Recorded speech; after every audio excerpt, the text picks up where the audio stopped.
Life can be tough, so let's put it aside for the next 2 hours, shall we? Enjoy. The most ridiculous scams in history.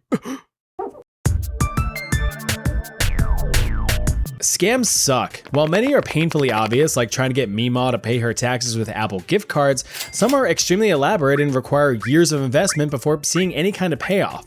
Others, however, it's like, come on, you really fell for that? And that's where our first story starts. Way back in the year of 1925, Europe was dealing with a rather sleazy and shady Austro-Hungarian man, one by the name of Viktor Lustig. Which one did you think I was talking about? Anyway, Victor was one of those types of people who were always destined to become a professional scumbag. He was born in 1890 to a loving and successful tobacco salesman dad who gave Victor many loving and successful smackaroos. But a little tough love wasn't going to get Victor down, so he pulled himself up by his dust bootstraps, went through boarding school, learned several languages, and turned to a life of degeneracy. He started out with petty theft and cheating in card games as a teen, but once he cut all ties with his family and moved out to Paris at the age of 19, that's when the little con boy became a con man. Side note, did you know that the term con artist is actually short for confidence artist?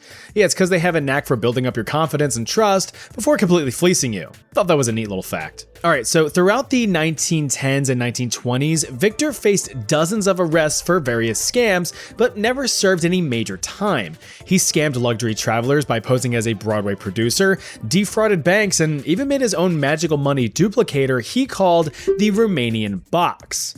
Yeah, he would have potential customers load the machine with a special bill and a blank piece of paper, turn a few knobs, spin a few wheels, tweak a few nips, and bippy boppy. A perfect copy. He even had the duplicate verified by a local bank as proof. The trick was that these were two planted, genuine bills. They just had their serial numbers altered to look identical.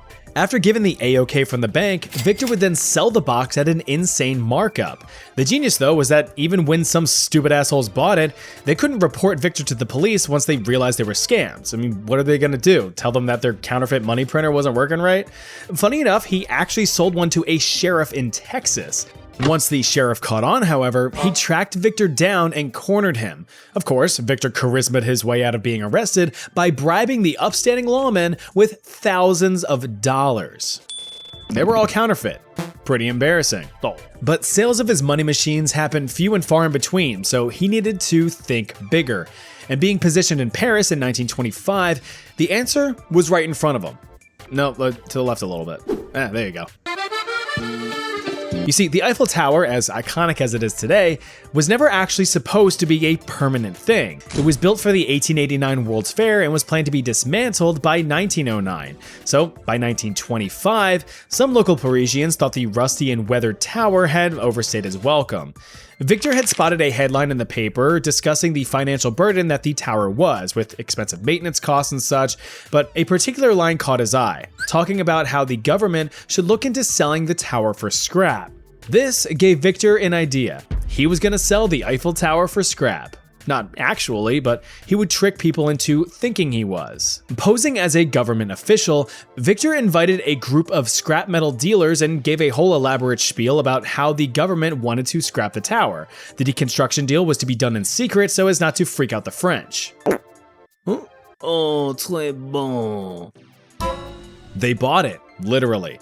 Although it sounded a bit fishy, dealer André Poisson agreed to buy the rights to the monument for 70,000 francs, which, oddly enough, is only about $64,000 in today's money, which seems crazy cheap, but whatever. It was free money. Victor took the check and immediately fled to his homeland of Austria. Just like those scammed by the Romanian box, Poisson was embarrassed about being catfished, so he kept things under wraps. With no publicity surrounding the scam, Victor tried his luck again. Just a month later, he attempted to sell the tower a second time. But during this attempt, these scrap dealers weren't dealing with the scrap, so they called the cops.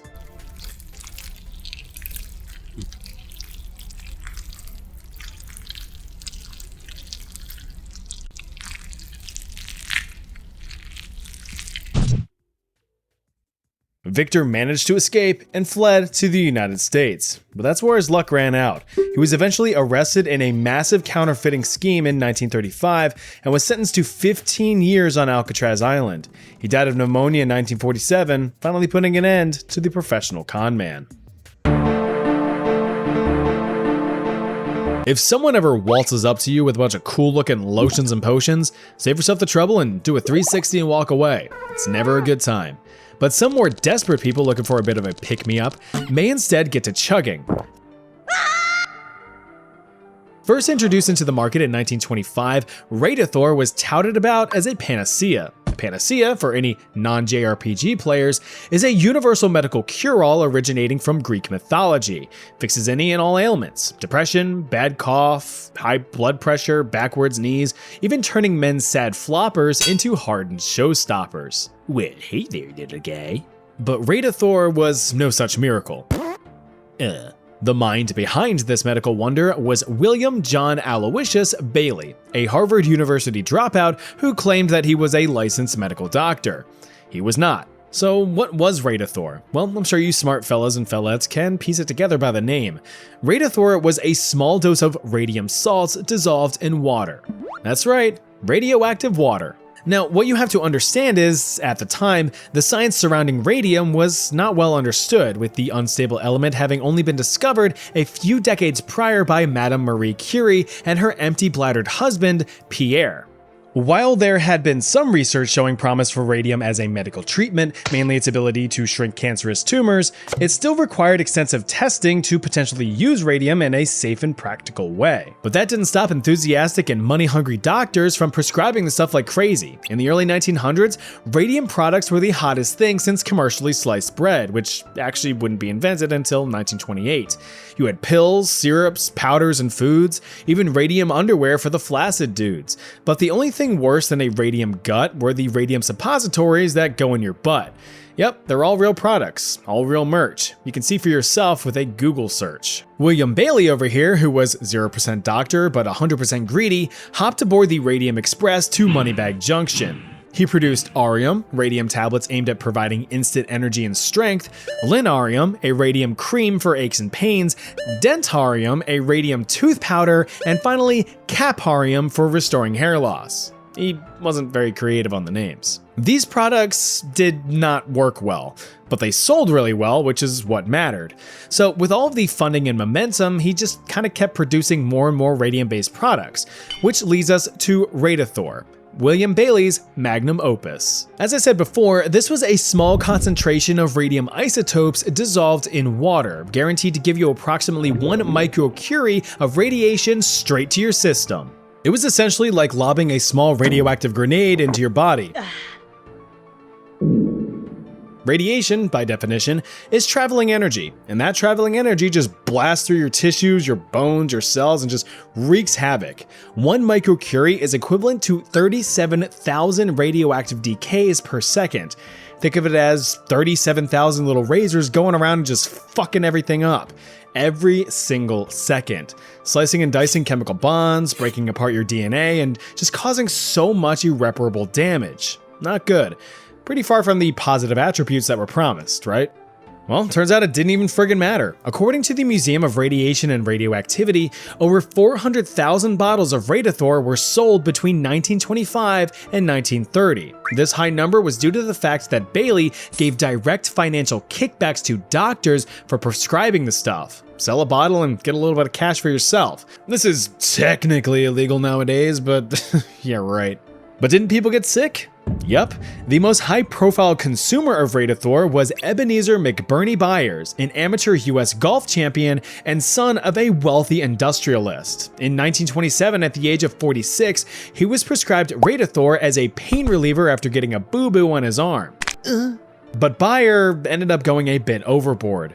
Over the next 3 years, he would consume 1,400 bottles of Radiator. Initially, he claimed that it made him feel better, relieved the pain, and gave him a, quote, toned up feeling, but as time went on, this supposed placebo effect wore off, and the real effects of radiation poisoning started to become apparent. He lost weight, suffered pounding headaches, and began to lose his teeth. He stopped taking it altogether in 1930, but it was way too late. Just a year later in 1931, he was beyond help. Byers' lawyer reported that his entire upper and lower jaws had been removed, save for 2 teeth. His bones had become brittle and holes formed in his skull. Tragically, he died on March 31st, 1932, with his now radioactive body being buried in a lead-lined coffin. Now, this is probably where you hope I talk about how Bailey got arrested, fined, convicted, yada yada yada. No such luck. The US Federal Trade Commission did issue a cease and desist for the production of Radithor, but could not legally force Bailey to stop. The Food and Drug Administration, the FDA, also did not have the power to pull the plug. They could only advise that people not drink the radioactive water. Bailey faced no legal consequence whatsoever. Facing public backlash after Byers' death, his reputation was tarnished and he was forced to move on. He continued to sell radium-based products for years up until 1949, because that's when he died. In some form of poetic justice, William Bailey died a painful death from bladder cancer as a result of his radium exposure over the years. Sometimes karma is a beautiful thing. This sad-looking sack of sideburns is the silly-named Scottish soldier Gregor MacGregor, and he's a bad boy. Already an accomplished military tactician, MacGregor achieved the rank of Major in the British Army while serving during the Peninsular War. However, after an argument with a senior officer over, British things, old Greg was discharged from service in 1810. Now disgraced and poor, he angrily sailed to South America to seek his fortune as a mercenary for hire. There, he used his military expertise to fight back the smelly Spanish during Venezuela's war for independence, ranking himself up to a brigadier general in the process. He even wifed up a very lovely cousin of the great liberator himself, Simón Bolívar. Nice work, Greg. Yes, sir. Thank you, sir. But of course, the revolutionary effort started hitting a rough patch.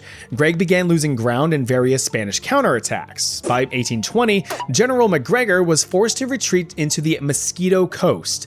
There, he met the anglicized Mosquito King himself, George Frederick.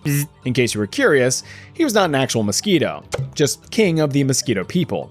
Anyway, the Wingless King, having a pre-existing cooperative agreement with MacGregor, granted him tactical authority over a sizable district of land positioned smack dab on Honduras' Bulge. The area, dubbed Poyet, was a very real land grant to Greg, but his position put him at a disadvantage. After a string of military failures, he was effectively isolated, and being a mercenary, some of his allies had turned on him. So, while others saw success in their own revolutionary campaigns, Greg was forced to carve his own path to wealth and status. Now the proud owner of huge tracts of land, Greg got to work with the plan. Whether his intent was malicious or not is debatable, but what is known for certain is that Greg made several attempts to rub weenuses with some of the big financial bros of the age, the most notable being rich bald boy Nathan Rothschild. Inconceivable! Greg was looking for a direct cash injection to develop the area of Poyet into a thriving town, but like a retirement home that lost its denture fund, no one was biting. So he traveled to London looking for more investors. At the same time, the newly independent countries of Peru, Chile, and Colombia were also looking for some moolah to tap into the region's potentials. They were able to secure funding through various bond issues on the London Stock Exchange. Now, here's a Financial Friday lesson for you. Learn about money, learn about cash. It's Financial Friday. The purpose behind a bond issue is to raise money for a larger project, like, say, developing a whole-ass country. Bonds are issued out by the owner, in this case, Gregor MacGregor. These bonds are then purchased by eager investors at a guaranteed interest rate that is set to mature at a later date, meaning that no more interest is paid out, and that bond can be cashed out for the original amount plus the interest. Essentially, you're tying up money in a project, but you're guaranteed money back and then some for your troubles. Selling money to make more money.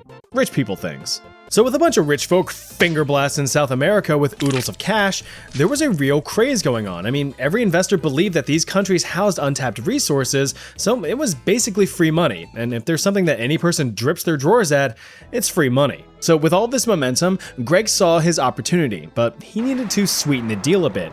He needed to have his land seem just as attractive, put together, and potentially profitable as the others. To do so, he donned a false name and authored an extremely detailed and overly embellished pamphlet advertising the wonders of Poyet. The pamphlets boasted all kinds of features like overly abundant resources, rivers flowing with gold, endless sugar and tobacco, and a thriving colony with all the fixins. A full-blown cathedral, opera house, theater, royal palace, bank, a wawa or two, all the right things for a developing nation. So after gathering a small financial team and showing his formal land grant from the Mosquito King, alongside very little verification work from the London Stock Exchange, Greg was granted a £200,000 loan, a modern-day equivalent of nearly $44 million. Now, it's no surprise that some of his sleazy financial partners skimmed some of that money and skipped town, not wanting to stick around for the lie to unfold. But Greg was about to be forced to put his money where his mouth was. An eager group of about 250 settlers, including doctors, lawyers, and teachers, actually set sail for the supposed paradise that was Poitiers, hoping to reap the rewards of their investment. And with Greg needing to keep up the ruse, he was all, But arriving in spring of 1823, the settlers were disappointed. There was no opera house, there was no bank or palace or cathedral, there sure as shit were no gosh damn wawas. There was nothing. Nothing but thick-ass jungle. What the fuck? More than half of them died from exposure and starvation. Any survivors made their way back to London and exposed the whole scheme. With the illusion falling apart, Greg fled to Paris where, get this, he pulled the same scam, except, with Frenchier investors. He raised £300,000 with that stunt, but word got out and Gregor McGregor was formally arrested in 1825. Now, you'd think after defrauding a bunch of investors and getting over 100 people killed, that would get him thrown in the slammer, right? Now, because of his military reputation, he was actually acquitted and deported back to London. After his little slap on the wrist, he attempted the same scheme again on a much smaller scale, but luckily found no success. After 13 years of trying to get people to continue to invest in his spit of land, he gave up, packed up, and returned to South America. Now, despite all of his wrongdoings and his military losses and disgraces, he was actually welcomed back to Venezuela as a renowned war hero and prominent figure of the revolution. He was given back pay and a general's full military pension. He died peacefully and happily in Caracas at the age of 58, buried with full military honors. As for the region of Poitiers, it remains largely an undeveloped stretch of jungle to this day, ready to give any would-be adventurer a hefty case of swamp ass. In today's day and age, robots are all around us. They make our products, serve our food, save our lives, and even deliver our most discreet packages. That's my new leaf blower that vibrates. But back in the days of yore, robots, or automatons, were something of a novelty. Created as far back as the 4th or 5th centuries BC, automatons performed simple, repeated actions in a mechanical loop. They were a wonder to look at, physical embodiments of engineering genius. All the cogs, gears, whistles, and wheels could captivate audiences who marveled at their complexity. Jump to the 1700s and automatons were getting a ton of attention. A bunch of master craftsmen were churning out stunning masterpieces. Swiss watchmaker Pierre-Jacques Dreux meticulously manufactured the musician, which played an organ, the draftsman, which drew one of 4 different images, and the writer, which wrote out custom messages using its cold mechanical fingers holding a quill. You also had obviously French and rather droopy looking fella Jacques de Vaucanson that created the digesting duck, which would eat pellets and subsequently shit out a poop a little bit later. Real compelling stuff. While absolutely impressive for the time, they still had their limits. They could only perform a small amount of pre-programmed tasks, unable to operate outside of their rather strict mechanical boundaries. But what if automatons could do more, like, say, interact with humans or directly respond to their environments? Hey, I got an organ you could play. Well, it turns out Hungarian engineer Wolfgang von Kempelen wanted to create such a machine. Not for the general advancement of technology, mind you. Nah, he wanted to do it to impress an empress, the debatably beautiful Empress Maria Theresa of Austria. Already in her good graces by being a successful advisor, Wolfgang wanted to go the extra mile, maybe even get close enough to tongue punch her chin folds. After witnessing the Empress react favorably towards a fancy pants magician in court one day, Wolfgang made an outburst, pledging that he could outdo the illusionist. Using his engineering expertise, he spent months developing and constructing the Mechanical Turk. Invented in 1770, the Mechanical Turk was an automaton that could play real games of chess against real human players. The Automan was clad in Ottoman robes, complete with a silky smooth mustache and a turban to boot. The entire android was attached to a large desk which housed the seemingly complex mechanics within and a simple chessboard above. When a player challenged the Turk, the mechanical man was capable of reacting to any move in real time, picking up and moving its own pieces in response. This was something that was never seen before, an automaton that could think and react to its environment, which is cool and all, but this machine wasn't just playing chess, it was beating all of the top players within the Hungarian aristocracy. Naturally, everyone was astounded and Wolfgang succeeded in wowing the Empress, receiving cash monies and a political thumbs up, but no lickety of her split. However, as you'd expect, the Mechanical Turk was too good to be true. Although many audiences applauded, they had all been defrauded. It was all fake. So let's take a look at how this illusion actually worked. Before a performance, the mechanical cabinet would be opened and presented to viewers, one door at a time. One side housed those impressive looking cogs and gears, but in reality they didn't really do anything. They more or less made illusory mechanical whirring and grinding sounds to add to the show. The other side appeared comparatively empty. But what spectators didn't see was a human chess master housed in a cabinet. Since it was only opened at one side at a time, the chess master would contort himself to opposite sides, remaining out of view. When the cabinet was closed, he would assume the position and begin the game. When it was time to make his move, the chess master below utilized a complex pantograph, which was able to translate his finger and hand movements to that of the Turks, picking up pieces on an identical board within the cabinet below and placing them back down to complete a turn. But how did the chess master know exactly where his opponent's pieces were? Fucking magnets. That's how that works.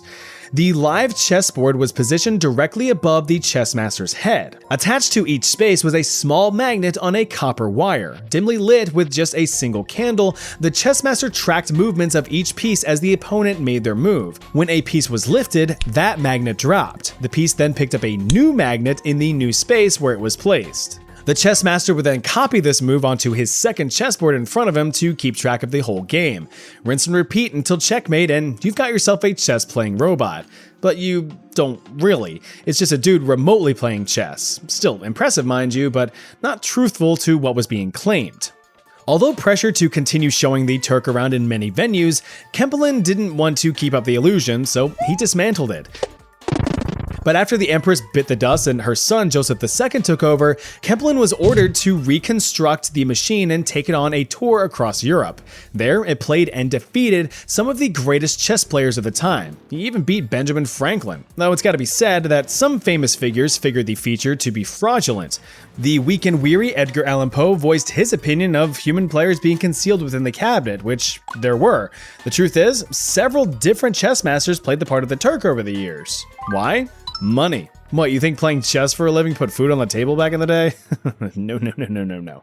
After the European tour between 1783 and 1784, the Turk went back into storage. Kempelen also went into storage 6 feet underground because he died. The Turk was then purchased in 1804 by German engineer Johann Maisel, who improved upon the design and continued public demonstrations for a nominal fee, defeating even higher profile people like Napoleon Bonaparte, who actually attempted to cheat twice, only to be met with the Turk swiping off the board's pieces in retaliation.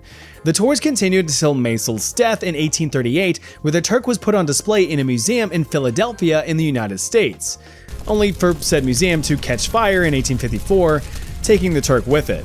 It was only then, after nearly 85 years of fooling the public, that the secret of the Mechanical Turk was finally revealed in a chess magazine. But to be honest, by that time, no one really cared. They'd already moved on with their lives. What? I wasn't lying. Inventions that killed their inventors.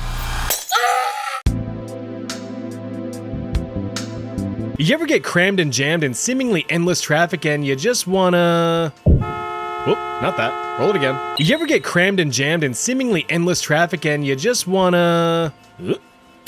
Well, that's what this saucy rack of ribs tried to invent in the early 1970s. This is Henry Smolinski, a certified American aerospace engineer with a small car and a big dream.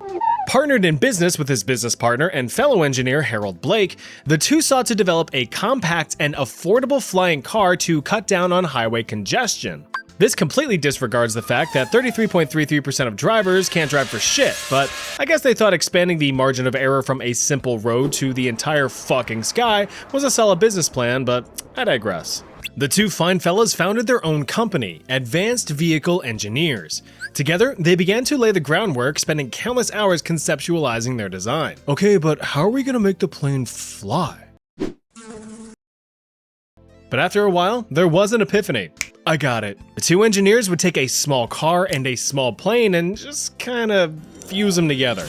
Yeah, that was the plan. Their invention, dubbed the Mizar, was a makeshift, sloppy, back-alley love child of an affordable, lightweight, and rather volatile Ford Pinto, combined with the wings and engine of a Cessna Skymaster. Just slap them bad boys together with a few screws and a couple of prayers, and you've conceptually got yourself a flying car. The basic rundown of the Mizar was for owners to drive to their nearby airport, lock the detachable wings to their cars, piss off the local air traffic controllers, fly to another airport near their desired destination, detach the wings for storage, and drive off to where they needed to be, theoretically skipping over large portions of traffic. Once the workday was done, just reverse the process and you're home safe and sound just in time to dropkick your wife for spilling your spaghetti TV dinner all over the conversation pit. This was the 70s after all. Such a life-changing experience could be yours for the low price of 29 grand. And that's in 1970s dollars. That translates to about $210,000 in today's money. For comparison, the average cost of a new car in the early 1970s was about $4,000, so it wasn't exactly as affordable as they planned, but oh well, flying car. The design was finalized and a prototype was ready for testing. Professional pilot Charles Janisse was hired to take the wheel. Now, he managed to get the craft airborne, but only for a few minutes. Shortly after takeoff, a portion of the mounting of the wings suddenly snapped, completely crippling Charles's turning ability. If he were to try to turn the plane, his wings would buckle under aeronautical stresses and send him careening back to Earth in a very foreshadowy type death. Instead, Charles skillfully and poetically landed the Pinto in a nearby bean field just a few miles from the runway. With a police escort, he managed to drive the car-plane hybrid back to the airport. However, such a high-profile landing of a prototype aircraft caught the attention of the National Transportation Safety Board. They investigated the root cause of the emergency landing and found the Mizar's design to just be plain terrible.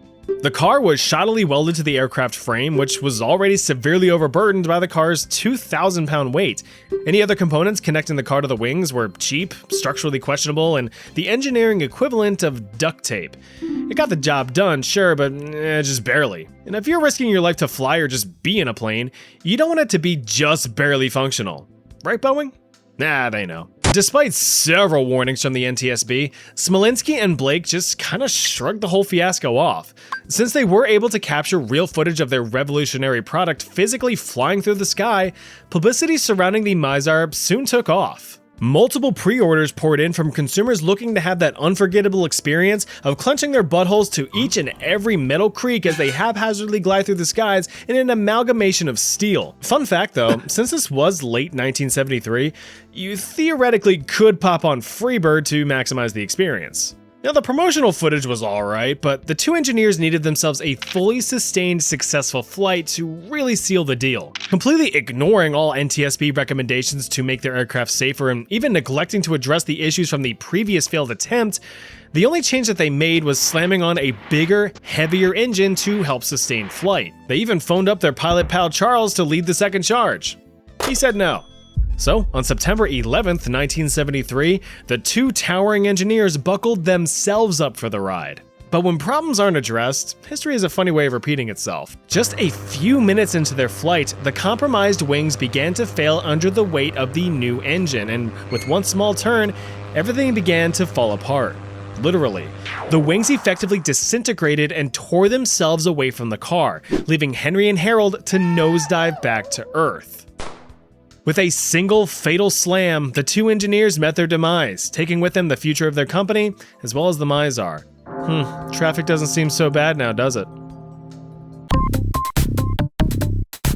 Time to go from acrophobia to thalassophobia.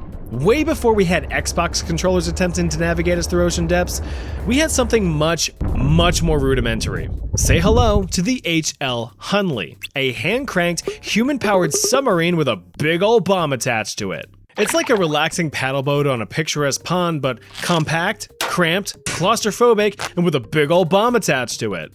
This diving death dungeon was the invention of one Horace Lawson Hunley. Look at that, H.L. Hunley.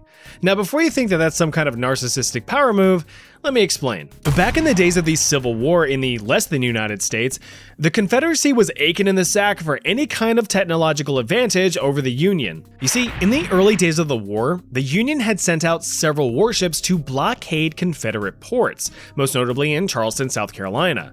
With all of these ships just sitting there, menacingly, the Confederacy was powerless to send or receive any supplies lest they be converted into aquarium decorations on the seabed.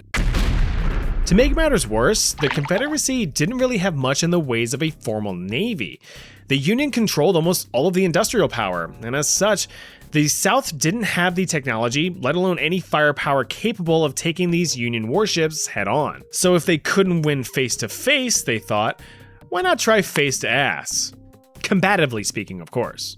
Supplying that ingenuity and elbow grease was none other than the aforementioned Confederate Marine engineer Horace Lawson Hunley. Partnered with fellow facial-haired engineers James McClintock and Baxter Watson, the trio developed and tested 3 submersibles. The first one, the Pioneer, was tested in Nolans. But as the North took over the area in 1862, she had to be intentionally sunk to avoid having her design stolen. The second sub, the American Diver, improved on the Pioneer's flaws but ultimately sank in a rather unlucky surge of bad weather not long after. Now that leaves the third sub. Unnamed, this sub further improved on previous designs. Steam and electrical engines were deemed impractical, thus this sub's propulsion was powered by hand. 16 hands, actually. You know, there's nothing like 8 dudes crouched over cranking their shaft while shoulder to shoulder in a confined space. And I mean a real confined space. The sub's hull measured just over 4 feet in diameter, so not only was it an ergonomic hellhole, but all that huffing and puffing from that shaft roughing was actually a huge detriment to the crew. That's because this sub had no air ventilation system, so dives, although only 6 to 10 feet below the surface, were on a biological clock, with most dives lasting no more than a single hour, so missions needed to be quick and efficient or risk disaster. Unfortunately for the vessel, her early crew didn't even make it to the diving stage. Well, not successfully anyway. The captain accidentally triggered a dive while the hatches above were still open, flooding the sub and drowning 5 of the 8 crew. Kinda foreboding. The sub was almost immediately raised and thrown right back into service, but this time, Hunley himself took to the helm to perform a training exercise on October 15th, 1863. The exercise was a success. All Hunley needed to do was float the sub back to the surface. It never came back to the surface. At just 39 years old, Hunley, along with the other 7 men of the crew, drowned after a mechanical failure had compromised the sub's buoyancy. Well, waste not, want not. The Confederacy raised the sub a second time, shook out the bloated corpses, and returned it to service. But this time being formally named the H.L. Hunley in the inventor's honor. See, it wasn't narcissistic, just horribly tragic. Hunley was Dunley, but it wasn't the end of his legacy. The sub, on its 3rd voyage, was tasked with finally making a dent in the Union's South Atlantic blockading squadron. Bunch of bastards. Fully manned, the Hunley carved through the water and commenced its attack on one of the unsuspecting ships. The Hunley managed to blow a hole right into the wooden hull of the USS Housatonic, becoming the first submarine to sink an enemy ship in combat. But there was collateral damage. A lot of it. Although successful, the attack didn't exactly go according to plan. You see, what was supposed to happen was that the charge was to stick to the Housatonic. The charge, still connected to the Hunley with a length of rope, would be detonated after the Hunley backed away a safe distance. After hitting that distance, the tension on the rope would trigger a detonation mechanism, setting off the 135-pound black powder charge. But since this charge was set off on impact, historians agree that the resulting shockwave from the explosion passed right through the sub, drastically shifting the pressure of the air within the vessel and subjecting the crew to a little something called blast lung. Basically, the lungs of each crew member were instantly obliterated, killing all 8 men right where they sat. With its crewy now gone kablooey, the Hunley sank and remained lost for over a century until being rediscovered in 1995. The wreck was raised from the ocean floor in 2000, spooky scary skeletons included. Now we go from thalassophobia to spelunkophobia. Lots of phobias today. You never fully comprehend just how friggin' dark mining used to be back in the days of old. Nowadays, professional mining headlamps are able to churn out about 1,000 lumens. I mean, heck, even your phone screen produces about 600 lumens at full brightness as you blast your retinas at 2 a.m. and wonder why you can't sleep. Now, compare those numbers to actual candlelight, the most basic of lighting technology used since ancient times. Even back then, mine shafts still reached hundreds of feet into the earth, and all you had were a handful of candles to light your way through the dark. So compared to a modern headlamp at 1,000 lumens, a single tallow candle emits only about 15 lumens. Drastically different. Instead of a single lamp lighting up a whole cavern, you had several itty-bitty candles illuminating a small line on the wall. While this was impractical from a vision standpoint, it was also super duper dangerous. When mining for coal, as humans often do, it's very common to release pockets of something called fire damp. Fire damp, if you're unaware, is a mixture of naturally occurring gases, primarily methane. That stuff just naturally ekes out of coal-bearing rock over time. Actively chipping away at it doesn't do you any favors. Now, I'm sure you are aware that introducing methane to an open flame goes about as well as introducing a healthy cactus into your asshole. Miners were always in danger of a sudden explosion from leaking gases creeping across their candles. Well, that's when English lad Carlisle Spedding put his foot down. He came up with this baby in the 1730s, the Carlisle Steel Mill. Why have a somewhat steady emission of dim light from a line of candles when you could just have a dude ripping away on this bad boy? The design was simple, inefficient, and retrospectively stupid. Setting the device on his lap or his leg, the operator pressed a piece of flint against a steel wheel and cranked the crank, hopefully generating a feeble, fleeting stream of sparks. And those sparks served as your light source. Nope, I'm not kidding. So imagine swanging your friggin' sweet third age pickaxe while Sparky Steve over here is sniffing your shoulders and just showering you in fragments of burning rock and metal. Hey. You're doing a good job. The basic idea was that while open flames definitely cause explosions, sparks might not. In theory, they just don't sustain long enough to trigger an explosive reaction. In theory. Now you might be sitting there with potato chips on your belly like, why not just use a lantern? That's a good question, and those are good critical thinking skills. But lanterns weren't exactly gas-proof either. Methane could still leak in through the frame and lick the flame. While Spedding was an inventor, he still served as a hands-on mining engineer, supervising shafts and checking out holes. But on August 8, 1755, in a coal pit in the town of Whitehaven in England, Spedding learned the hard way that even his invention couldn't hold a candle to modern safety practices. Whoop. The poor dude done died in a mining methane explosion, reportedly caused by the sparks of one of his own steel mills. He was 59.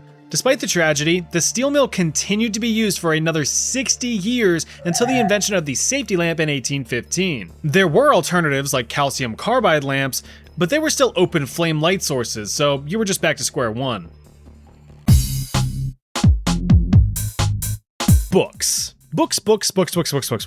Books are neat. Granted, less and less people even read these things nowadays. They were once the absolute only way to store tons of information for scholars and casual readers alike. The invention of the printing press revolutionized the industry and allowed even the poorest fellows to dive into scientific discoveries or fictional realms. Once they learned how to read, of course. I like the pictures. But as humanity continued to evolve, so did the technology. Higher demand required faster, more efficient machines to carry the burden. To help bridge that gap, a rotary printing press was invented in 1843 by American inventor Richard March Hoe. Ho's design drastically sped up the process. Previous flatbed printers usually capped out at about 1,000 sheets per hour, whereas the rotary press was slinging out 8,000 per hour. Over time, rotary presses grew into more complex and monstrous machines, capable of producing up to 30,000 pages an hour. Good job, but not good job enough. While the throughput was respectable, the machines were very inefficient. Every paper was hand-fed, requiring extensive staffing to keep the machine running. There was also the drawback of each page only being printed one-sided, so printed pages needed to be flipped and re-fed onto another side of the machine to complete it. It was a whole song and dance to make the machine work optimally. But peeking in on the right side of the screen was American inventor William Bullock. He took one look at Ho's machine and scoffed. Bullock, already a successful inventor with farming tools such as a seed planter, grain drill, and a hay press, looked to expand his catalog. After a few years of making tweaks to Ho's original design, Bullock unveiled his web rotary printing press in 1863. Using one continuous sheet of paper, the web press could print double-sided and cut pages in a single pass, all while matching Ho's 30,000 page per hour speed at a fraction of the cost. Bullock's design became the new standard in the printing industry, printing himself a pretty penny in his pocket. But there's never gonna be a more iconic duo than a cluster of moving mechanical parts and a fragile human body. Luckily for Bullock though, he wouldn't be ending up black and blue and red all over, just his leg. One day, while making adjustments to one of his newly installed printing presses, Bullock needed to strap a drive belt onto a pulley.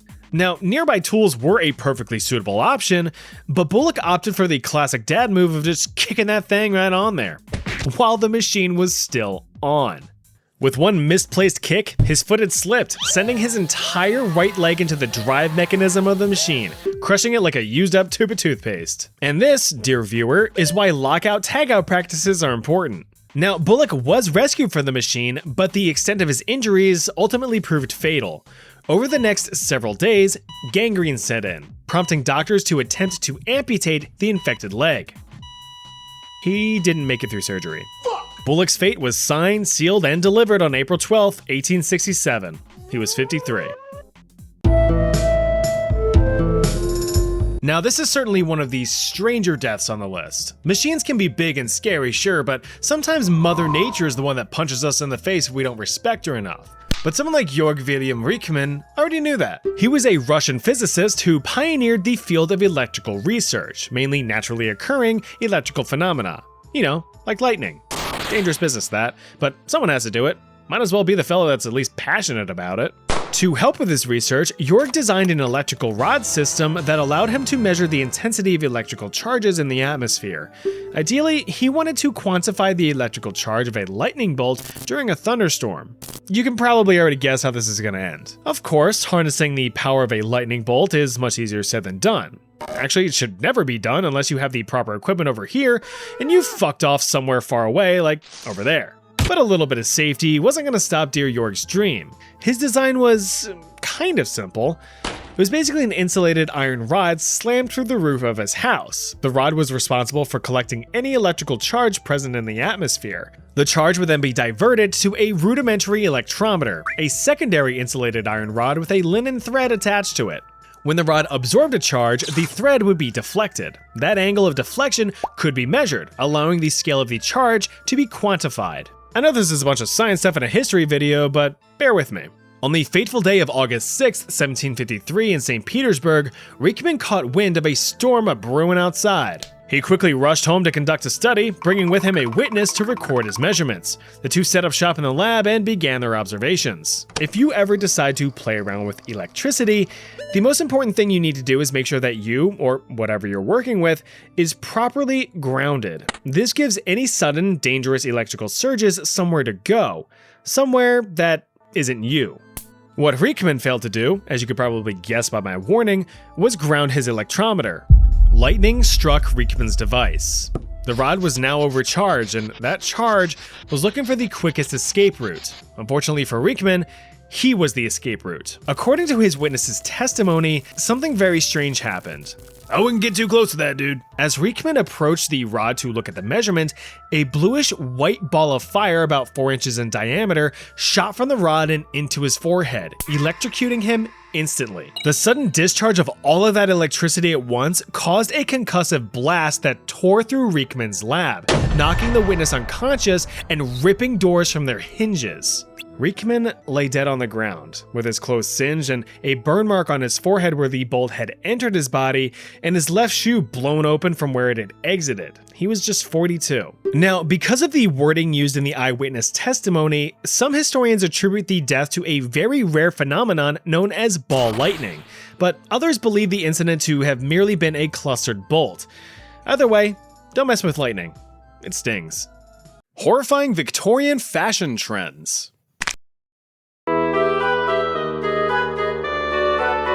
The Victorian age. Great Britain's King William IV dies of death in 1837 and his 18-year-old niece Victoria takes the throne. This era marked a huge turning point in the history of the British Empire. Slavery had just been abolished, stricter labor laws were seeing less children getting smeared in gears, industry was booming, and literacy and education were on the rise. Sure, there was still overwhelming poverty and disease, but, one step at a time.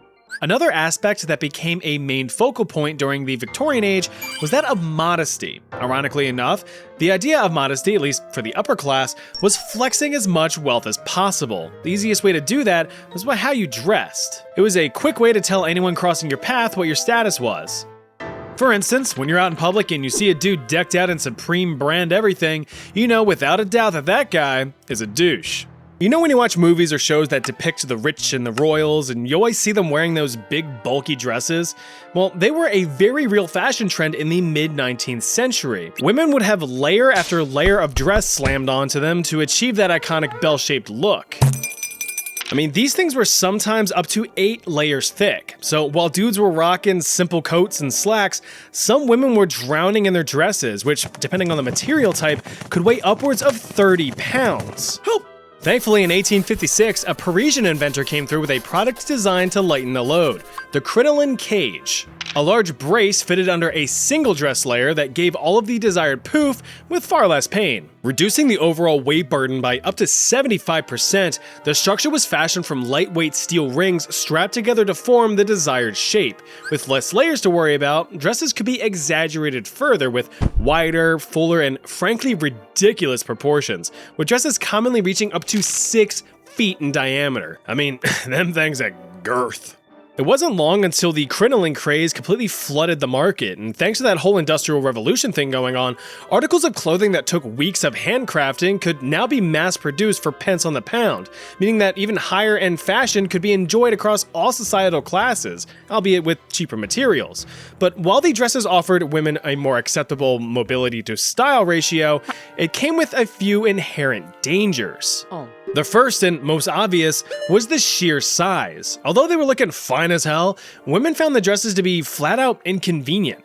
Getting on and off public transportation, taking up space in small shops and rooms, constant trips and falls, it became a public nuisance. In an act of horrible judgment, some women took the trend into the workplace. The highly industrialized, full of moving parts workplace. Now, if you're familiar with any videos watermarked with a Live Leak logo, you know that loose fabric and heavy machinery do not mix.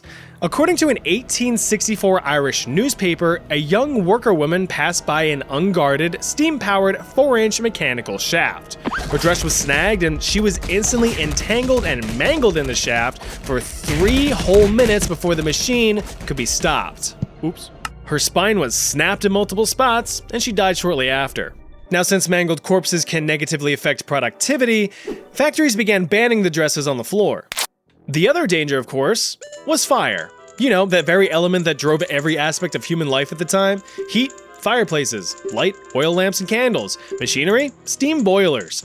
Fire was everywhere, and these crinoline-clad ladies were essentially walking kindling. Now, thousands, I shit you not, thousands of deaths were recorded as a result of crinoline dresses catching fire and engulfing their wearers. So while there were documented deaths on the individual level, like 14-year-old kitchen maid Margaret Davy, whose dress ignited while reaching for spoons on a fireplace mantle, or 16-year-old Emma Musson, who burst into flames after a spark from a nearby kitchen fire landed on her dress, there was perhaps the most infamous incident involving the crinoline dresses, one that didn't even occur in Great Britain.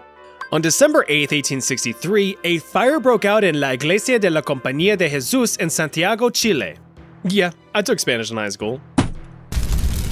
The death toll was estimated to be between 2,000 to 3,000 people, with the overwhelming amount of those deaths being credited towards the crinoline dresses that most of the women were wearing that night. Yeah, they weren't the direct cause of the fire, but with so many poofily dressed women fleeing towards the exit at once, people were tripping left and right, frantically trampling over each other's bodies in an attempt to save their own lives. The fire quickly swept across the flammable fabric masses, consuming the crowd.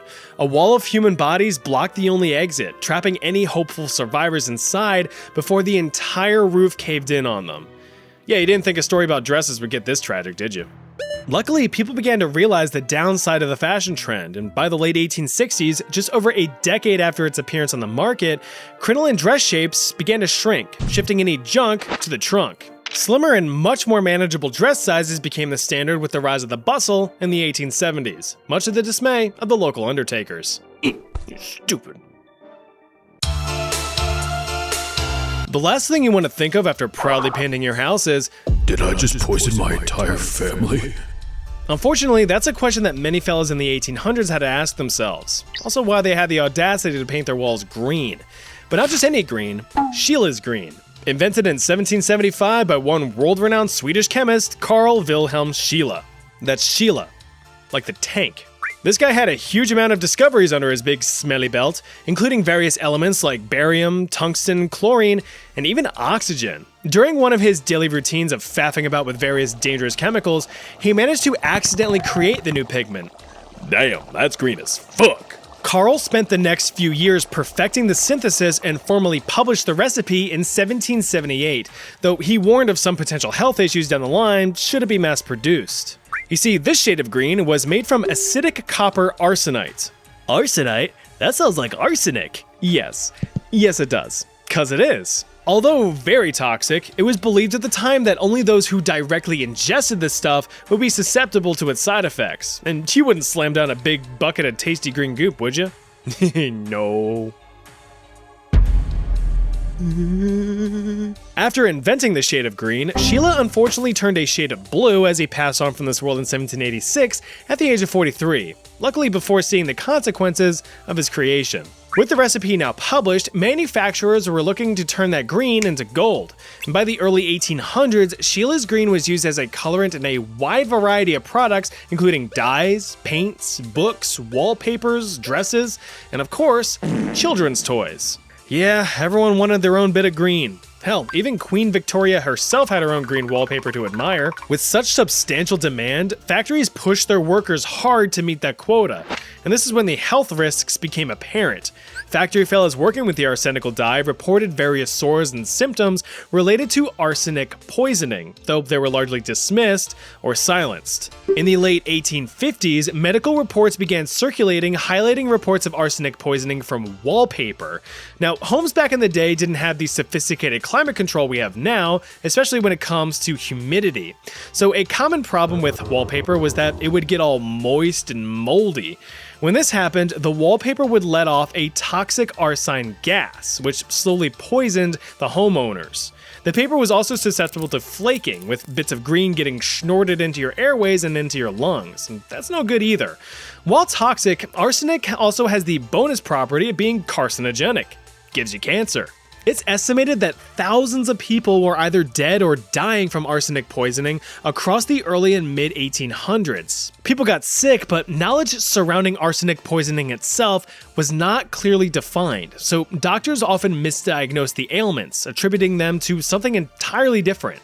Hi, well, there's a problem, boyo. You've been fingering too many leprechauns. Hi, so true. But the nail in the chromatic coffin came in 1861 with 19-year-old Matilda Schurer. She was a flower maker. With the boom of industry on everyone's doorstep and their surroundings getting grayer, browner, and sadder, people yearned for the reminders of the brilliant colors of nature, mainly flowers. So naturally, this opened up the market for artificial flowers. An element of the false bouquets were leaves. What color are leaves? No, come on, tell me, what color? Green, that's right. Sheila's green dyes were dustified and applied to fabric leaves to give them that vibrancy. Well, just like the flaking wallpaper, that dust nestled itself in workers' internals, causing crippling illness. Matilda reportedly had oozing sores across her skin where she handled the dust, with the whites of her eyes turning green and even violently vomiting bright green liquid. She sadly died on November 20th, 1861. With all these green symptoms, doctors could no longer ignore the reality. Sheila's green was deadly. Word spread and consumers dropped their green goods. Dresses were dumped, wallpapers were ripped from their walls. By the 1870s, manufacturers were forced to use less vibrant but arsenic-free greens in their products. It's not easy being green. Jumping back to the theme of prim and proper fashion in the Victorian age, one way to appear as an upstanding member of society was to keep your head up. Literally. A straightened posture was praised amongst the societal types. But why train yourself to keep your neck straight when you could just have your clothes do it for you? This is where the stiff high collar came in, and for a while, it had a chokehold on men's fashion. While giving fantastic circulation restricting support, it also served a secondary purpose of providing its wearer with a crisp and clean appearance. You see, with the many layers of Victorian fashion, undershirts were mostly covered up save for around the length of your neck. Getting your clothes cleaned was expensive and time-consuming. Why clean a shirt that barely anyone sees anyway when you could just give the illusion of cleanliness? High collars were detachable by design, so instead of washing an entire shirt, you just needed the collar to look clean. The collars were ironed and heavily starched, making them extremely rigid, able to keep your chin up even if you're feeling down. Oh. But these restrictions and constrictions led to some afflictions. For one, these things were just plain uncomfortable. By the late 1800s, the collars pretty much reached the jawline, further exaggerating the posture to the point of ridiculousness and therefore danger. Even physicians at the time warned of the inherent problems of the collars, including their tendency to put too much pressure on the carotid arteries. Those are the ones that supply blood to your brain. Don't want to be blocking them things. Although a rare occurrence, it was still a risk. Unfortunately, it was a risk that took the lives of a few unlucky gents. In September of 1888, a young fella by the name of John Cruzy drunkenly passed out on a bench one night in Druid Hill Park in Baltimore, Maryland. According to his autopsy, John was slumped over with his head drooping forward, pushing his stiff high collar into his neck, which cut off his air supply and choked him to death. There was also the case of William Dillon, who was found dead in his hotel room. He died from asphyxiation after severe indigestion had swollen his neck in his sleep, compressing it to his collar. Yeah, it's a completely stupid way to go, but fashion back then was more about class than comfort. Luckily, the age of the stiff high collar was about to fold. Shifts towards more casual, comfortable clothing began to take hold in the 1920s and the 1930s. You also had the electric washing machine make its way to market around the same time, so dirtbags could now clean their shirts and no longer needed their collars. Thankfully, the high collar remained out of the spotlight for a while. But then that shit came back to haunt us in the 2000s. God, I could practically smell the Axe body spray.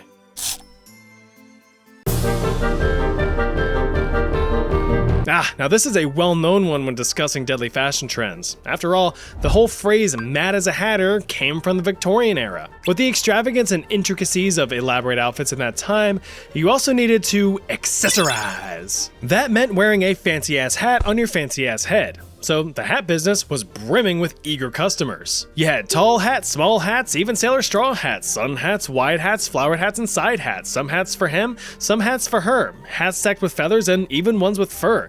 There were endless choices for a fashionable head. It's just a shame that many of their makers were gonna wind up dead. The art of hat making was tedious and dangerous, not just because of needles and such, but the chemical processes involved. Yeah, nothing was really safe from harsh chemicals in those days.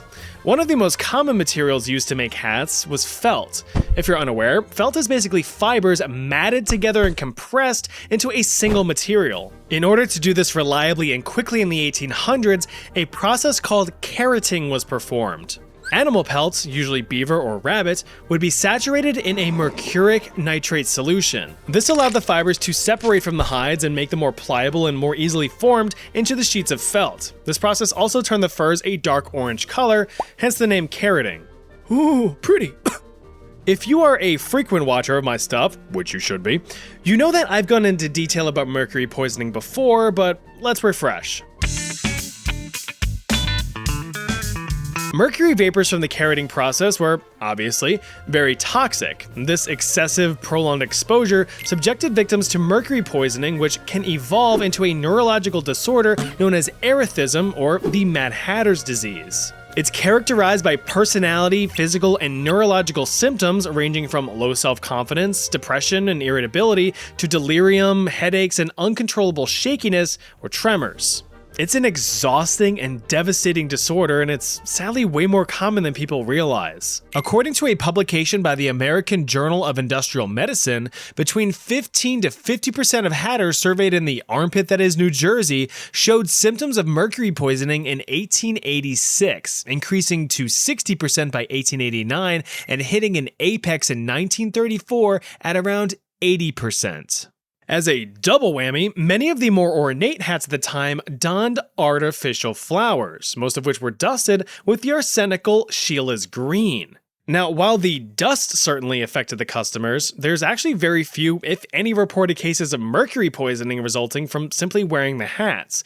This is because the harmful vapors were either fully baked off in the manufacturing process or essentially sealed within the material, unable to affect the end user. While the adverse health effects of mercury poisoning were well known at the time, it actually wasn't until 1941 that mercury usage was banned in hat manufacturing, and it wasn't even out of medical concern. You see, mercury was a key component in artillery detonators, so the Allies needed all of the mercury they could get to drop some freedom on the Nazis in World War II.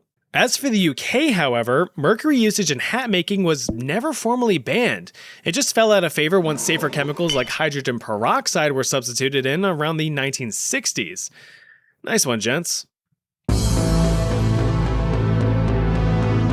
Now this one's gonna be short, cause if you are a fine fellette that partakes in the use of false eyelashes to accentuate your eyes, be glad that you weren't around in the Victorian age. Although rare, there is some evidence that suggests a French procedure for sewn-on false lashes. Yeah, no thanks. According to an article by French-sounding yet English publisher Henry Leboucher, a specialist, most likely a wig maker or some other cosmetic expert, would pluck a few healthy hairs from your head and with a very fine needle, pierce the eyelid and thread the hair through in various tight loops of varying length, creating a much greater lash density and thus a more robust look. The problem here is that your eyelids have a lot of nerves in them. That's by design to alert you of any immediate threats to your precious eyeballs. Well, it's a bit of a bummer here because you're going to be feeling each and every prick of the needle as it glides through your skin and pulls the hair through. The healing process, though, was rather quick, if you were lucky. Aseptic technique, the general practice of hygienic medical procedures, was still relatively new and not yet widely adopted, save for specialized invasive surgeries. So hopefully the fellow ramming a needle in and out of your eyelids sterilized it to some degree. Otherwise, you're going to be dealing with a nasty infection. And that's if he's got steady hands. You ever try threading a needle? That shit ain't easy. So consistently catching your lids can prove a challenge in itself, not to mention all while avoiding your very stabbable oculars just a few millimeters away. Now, I have to stress that the only evidence of this procedure comes from 3 articles from the time period, with no documentation as far as formal instruction manuals and medical journals. This suggests that the process was either very rarely performed, or it might be a big fat fib. Hopefully the latter. But we just simply can't ignore the possibility of what some unfortunate fellettes may have endured to make their eyes pop. Yeah, so while editing this, I found out that eyelash transplants are in fact practiced in the modern day. Actually, some of them will use your pubic hair because it's naturally curly. What are we doing? Oh, come on, more eye stuff? Fine. Thankfully, this one doesn't involve direct damage by ways of foreign metal objects. This one was just sheer stupidity. Okay, so you know how in like cartoons and such, characters may do that iconic adorable eye enlarging move that just melts your heart?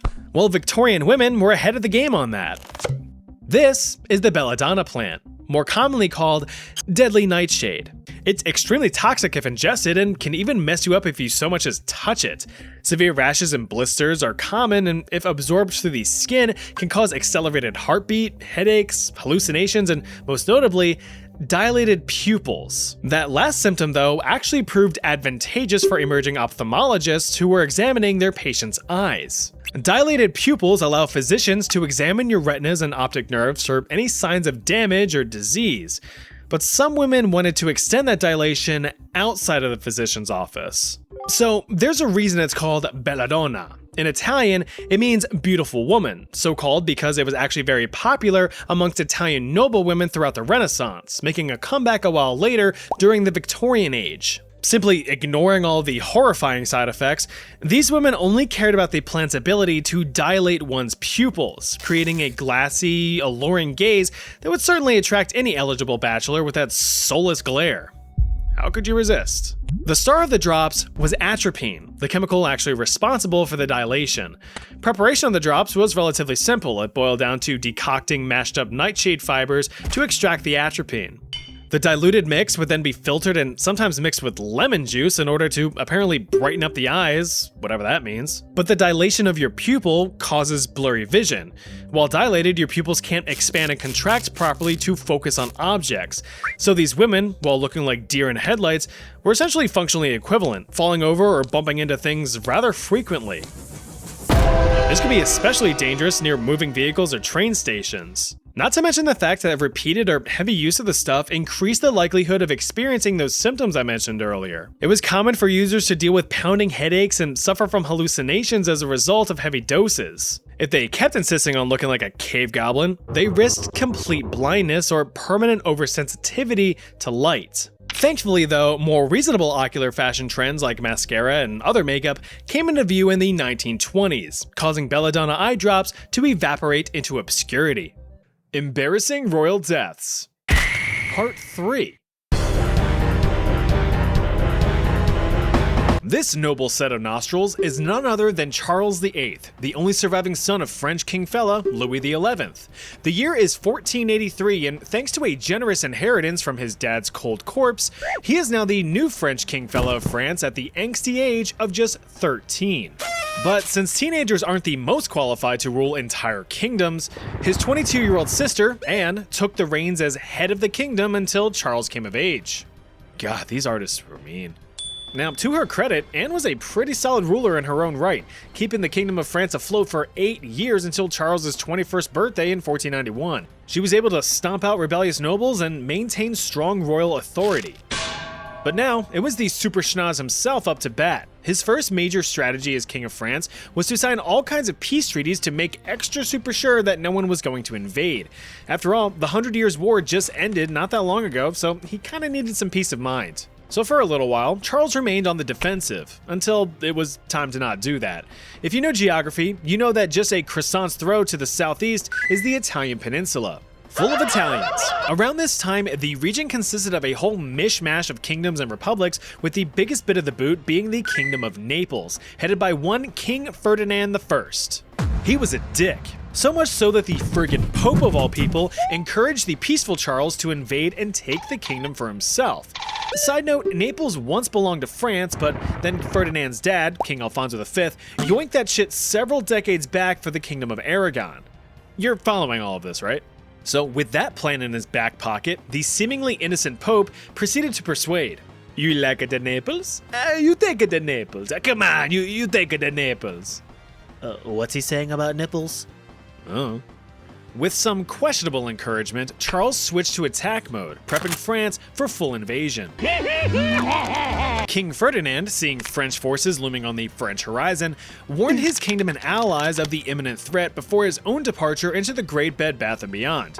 In his stead was his son Alfonso II, who tried to reason with the invading Charles, telling him that he could take Milan instead, but leave Naples alone. Well, in 1494, Charles did take Milan.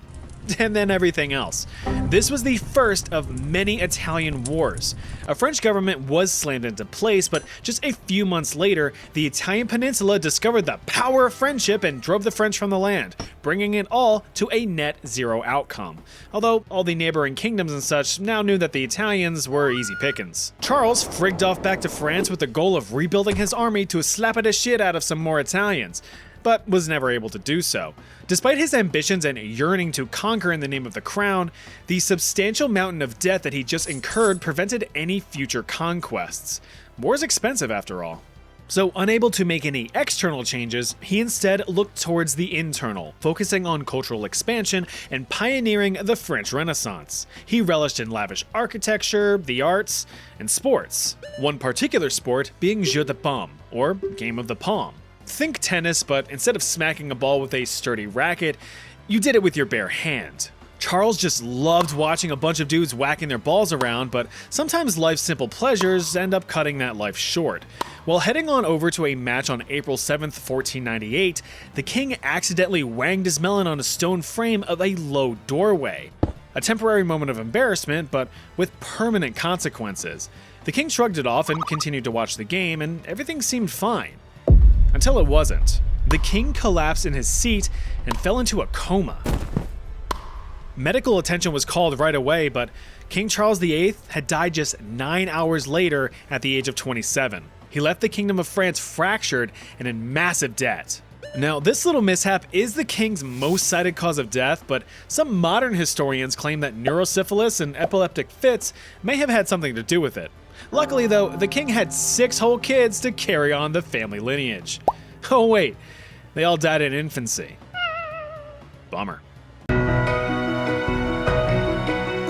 Little is really known about Duke Qing of Qin, with limited surviving knowledge of his existence being written in ancient Chinese texts, mainly the famous Zhuochuan, which discusses many ancient Chinese historical figures in the context of moral teachings and symbolism. Well, this poor duke got the short end of the stick with his life lesson. What we do know about dear old Qing was that he was a prominent ruler in the state of Qin during the Eastern Zhou dynasty, somewhere towards the beginning of the 6th century BC. He was regarded as a strong and wise military ruler, having brought peace and cooperation amongst the 6 clans within his own state. All he did was divide the state's existing military into 6 separate branches, one for each of the clans. This kept them happy and loyal, eager to share wisdom and advice on any domestic and foreign affairs to maintain peace. Keep your subjects happy and they won't try to rebel and kill you. Even though he was a man of domestic peace and prosperity, this didn't mean that he couldn't export a few strategic ass whoopings. His strong military coalition allowed the state of Qin to lay some major smackdowns on neighboring warring states during his reign, asserting dominance within the region.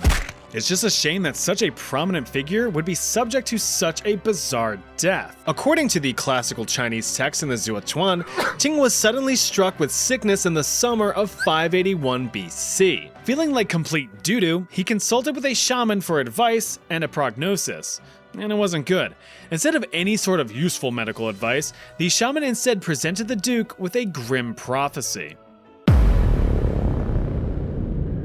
You're gonna die, dude. The shaman informed the duke that he had but a short time to live, specifically that he wouldn't live to feast on the wheat of the new harvest season. The duke did not like that, so he had the shaman executed. As a bit of a fuck you, Qing had some farmers reap an unripe crop of wheat and mash it into flour to make a debatably delicious low-poly cake. Horrible idea. The quote-unquote cake only exacerbated his symptoms, leading to frequent tummy troubles.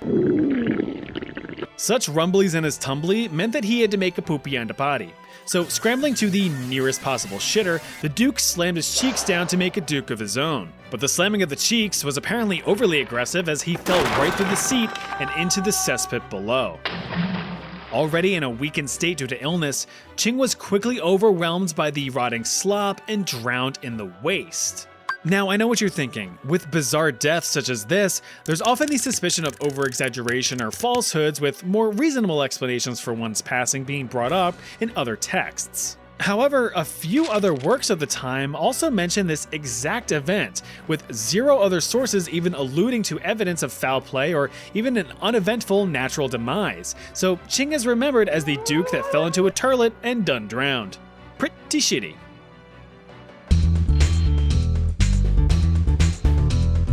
With a name like Stanisław Leszczyński, you know this guy was destined for greatness, and he was, kinda.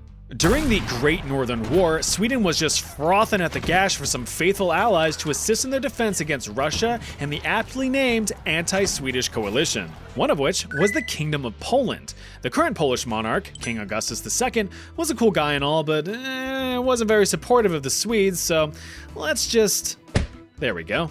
Stanislav, one of the Polish king's most vocal opposers, had been installed on the throne by Sweden in 1704, and his rule remained valid as long as Sweden remained undefeated in the Great Northern War. The Swedish got their fish handed to them in 1709, with their king dethroned and forced into exile. With that, Augustus II politely knocked on the Polish royal doors to reclaim his throne. Sad Stanley was swept to the sidelines, but started to strategize. His beautiful cotton swab of a daughter got hitched to King Louis XV of France in 1725, a critical move of politics and power. With the French king now giving the old to his daughter, Stanislav would have a stronger claim to the Polish throne when the time came. And just like the French king, that time came rather quickly. In 1733, Augustus II had a bit of an embarrassing death himself. He went and snapped off an entire toe when entering a carriage. The wound got infected, which, in pre-modern medical terms, means death. Now, you would think that the throne would be passed down to Augustus' son, right? Wrong. The Polish king unfortunately never made the throne a hereditary inheritance, which was a grave mistake. Instead, the throne was formally up for grabs through a royal election. The winner, of course, was none other than Stanislav Leszczynski, so he was made king. Again. However, Russia, the winner of the whole Great Northern War thing, objected, demanding that the throne be rightfully passed to Augustus' son. Thus, a new war began, the War of the Polish Succession. French and Russian forces proceeded to blow each other to bits in Austria over who should be the rightful Polish king. 2 years and 88,000 deaths later, the two agreed on a ceasefire and Stan was forced to surrender the throne. But in my opinion, he made out on the deal. He had to give up his kingship, sure, but he was made Duke of the territories of Lorraine and Bar, living a wealthy and peaceful life in the comfy, cozy countryside, actively ruling the territories and writing philosophy in his spare time. But during one of his relaxing evenings of spitting poetic flames onto parchment in 1766, tragedy struck. Clad in his iconic silk robes, the now 88-year-old Stanislav nodded off near the fireplace. A rogue spark set his clothing ablaze, waking him up in a panic. The fire seared the old man's already withering flesh, resulting in devastating burns. Luckily, nearby servants rushed in and were able to extinguish the flames, but it was too late. Upon examination by his close friend and personal physician, Stanislav suffered severe burns to the left side of his body. His hand was completely burned to the bone. Being a bit of a big boy, Stanislav's stomach was burned as far as 8 centimeters or just over 3 inches under the skin. Over the next 2 weeks, the ex-monarch was slathered in all kinds of lotions and potions, and he seemed to be on the up and up. But then, of course, came the infection. By the 13th day of treatment, the skin on his hand had slid right off, revealing gangrenous sores. He was covered in oozing, festering, and excruciatingly painful wounds. Medical practitioners did anything and everything in their knowledge and power, but the pain and suffering was just too great. Unable to bear even the slightest movement, Stanislav was transferred to his armchair where he painfully passed on February 23, 1766. His territories of Lorraine and Bar transitioned over to French control upon his death, a stipulation that was agreed upon when he became Duke. Word of advice, don't sleep within inches of an open fire unless you want to end up a burnt pile of pus. Rest in peace, Stan.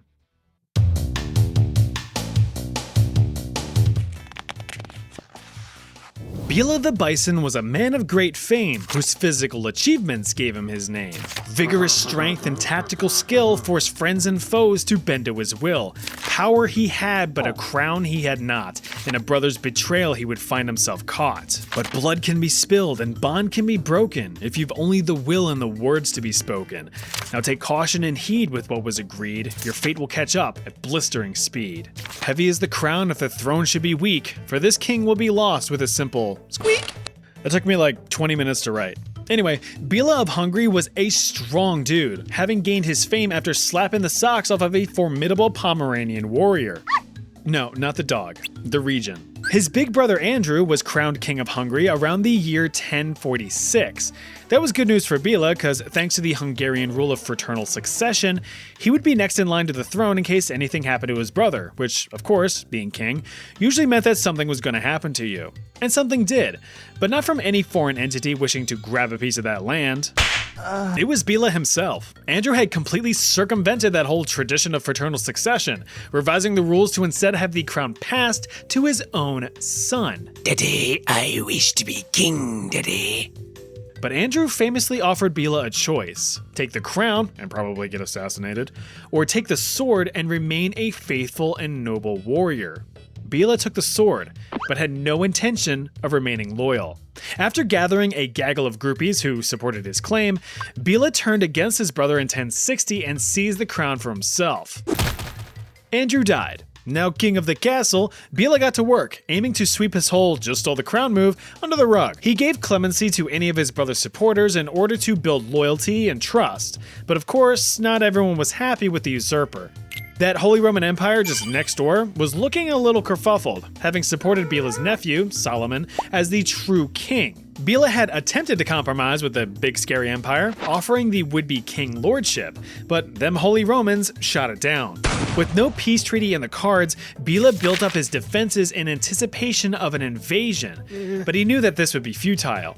Just 3 years into his reign, he planned to give up the throne to his nephew amidst political turmoil, but the throne would be lost sooner than expected. In the summer of 1063, the chronically concerned King Béla sat ever so comfortably on said throne. Yep, according to several medieval chronicles, including the Chronicon Pictum, a 14th century Hungarian compilation of 11th and 12th century records, Béla's own throne collapsed out from underneath him.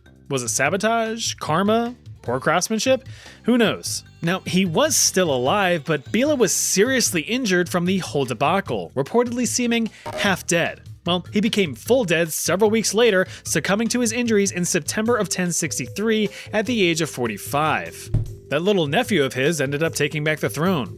After it was properly repaired, of course. Archduchess Matilda of Austria didn't really get to accomplish much in her life. That's because she was only 18 when she crossed over into the Shadow Realm, unfortunately by her own mistake. And boy was it a doozy. Matilda came from a powerful family lineage. Her grandfather, Archduke Charles of Austria, was a key figure in defeating Napoleon Bonaparte in the Napoleonic Wars. Her great-grandfather, Leopold II, was the brother of Marie Antoinette and the penultimate emperor of the Holy Roman Empire. So she had some huge shoes to fill. Now, unfortunately for Matilda and most noble women throughout history, this usually meant that you were just going to be married off to someone powerful for political gain, which was the case. Matilda was to be betrothed to the Crown Prince of Italy in an attempt to turn down the temperature on some heated relationships between Italy and the newly formed Austria-Hungary, because marriage always helps fix bad relationships. However, these marital celebrations would never come to be.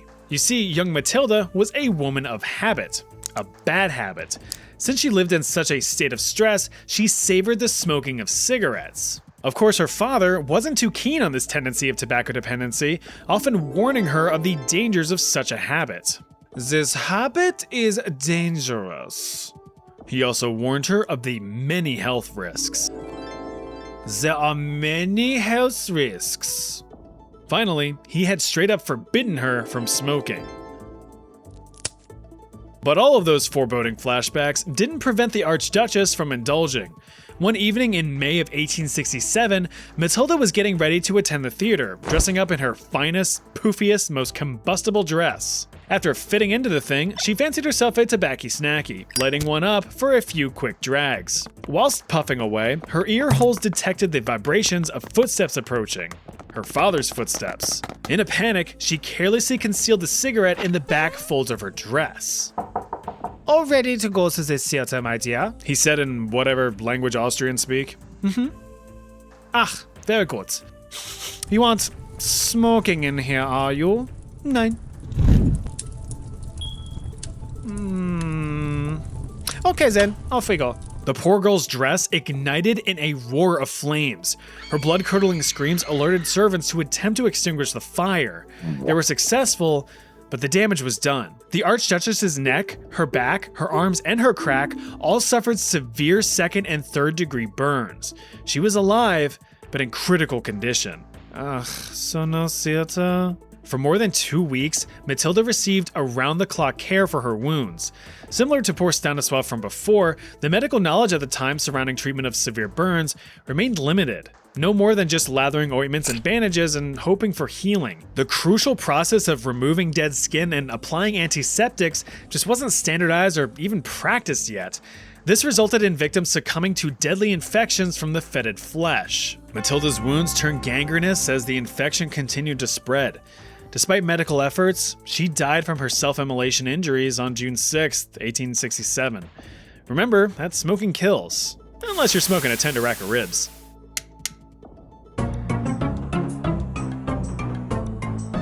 The majority of Alexander's life was nothing short of chaotic, and it was in no small part thanks to the events surrounding World War I.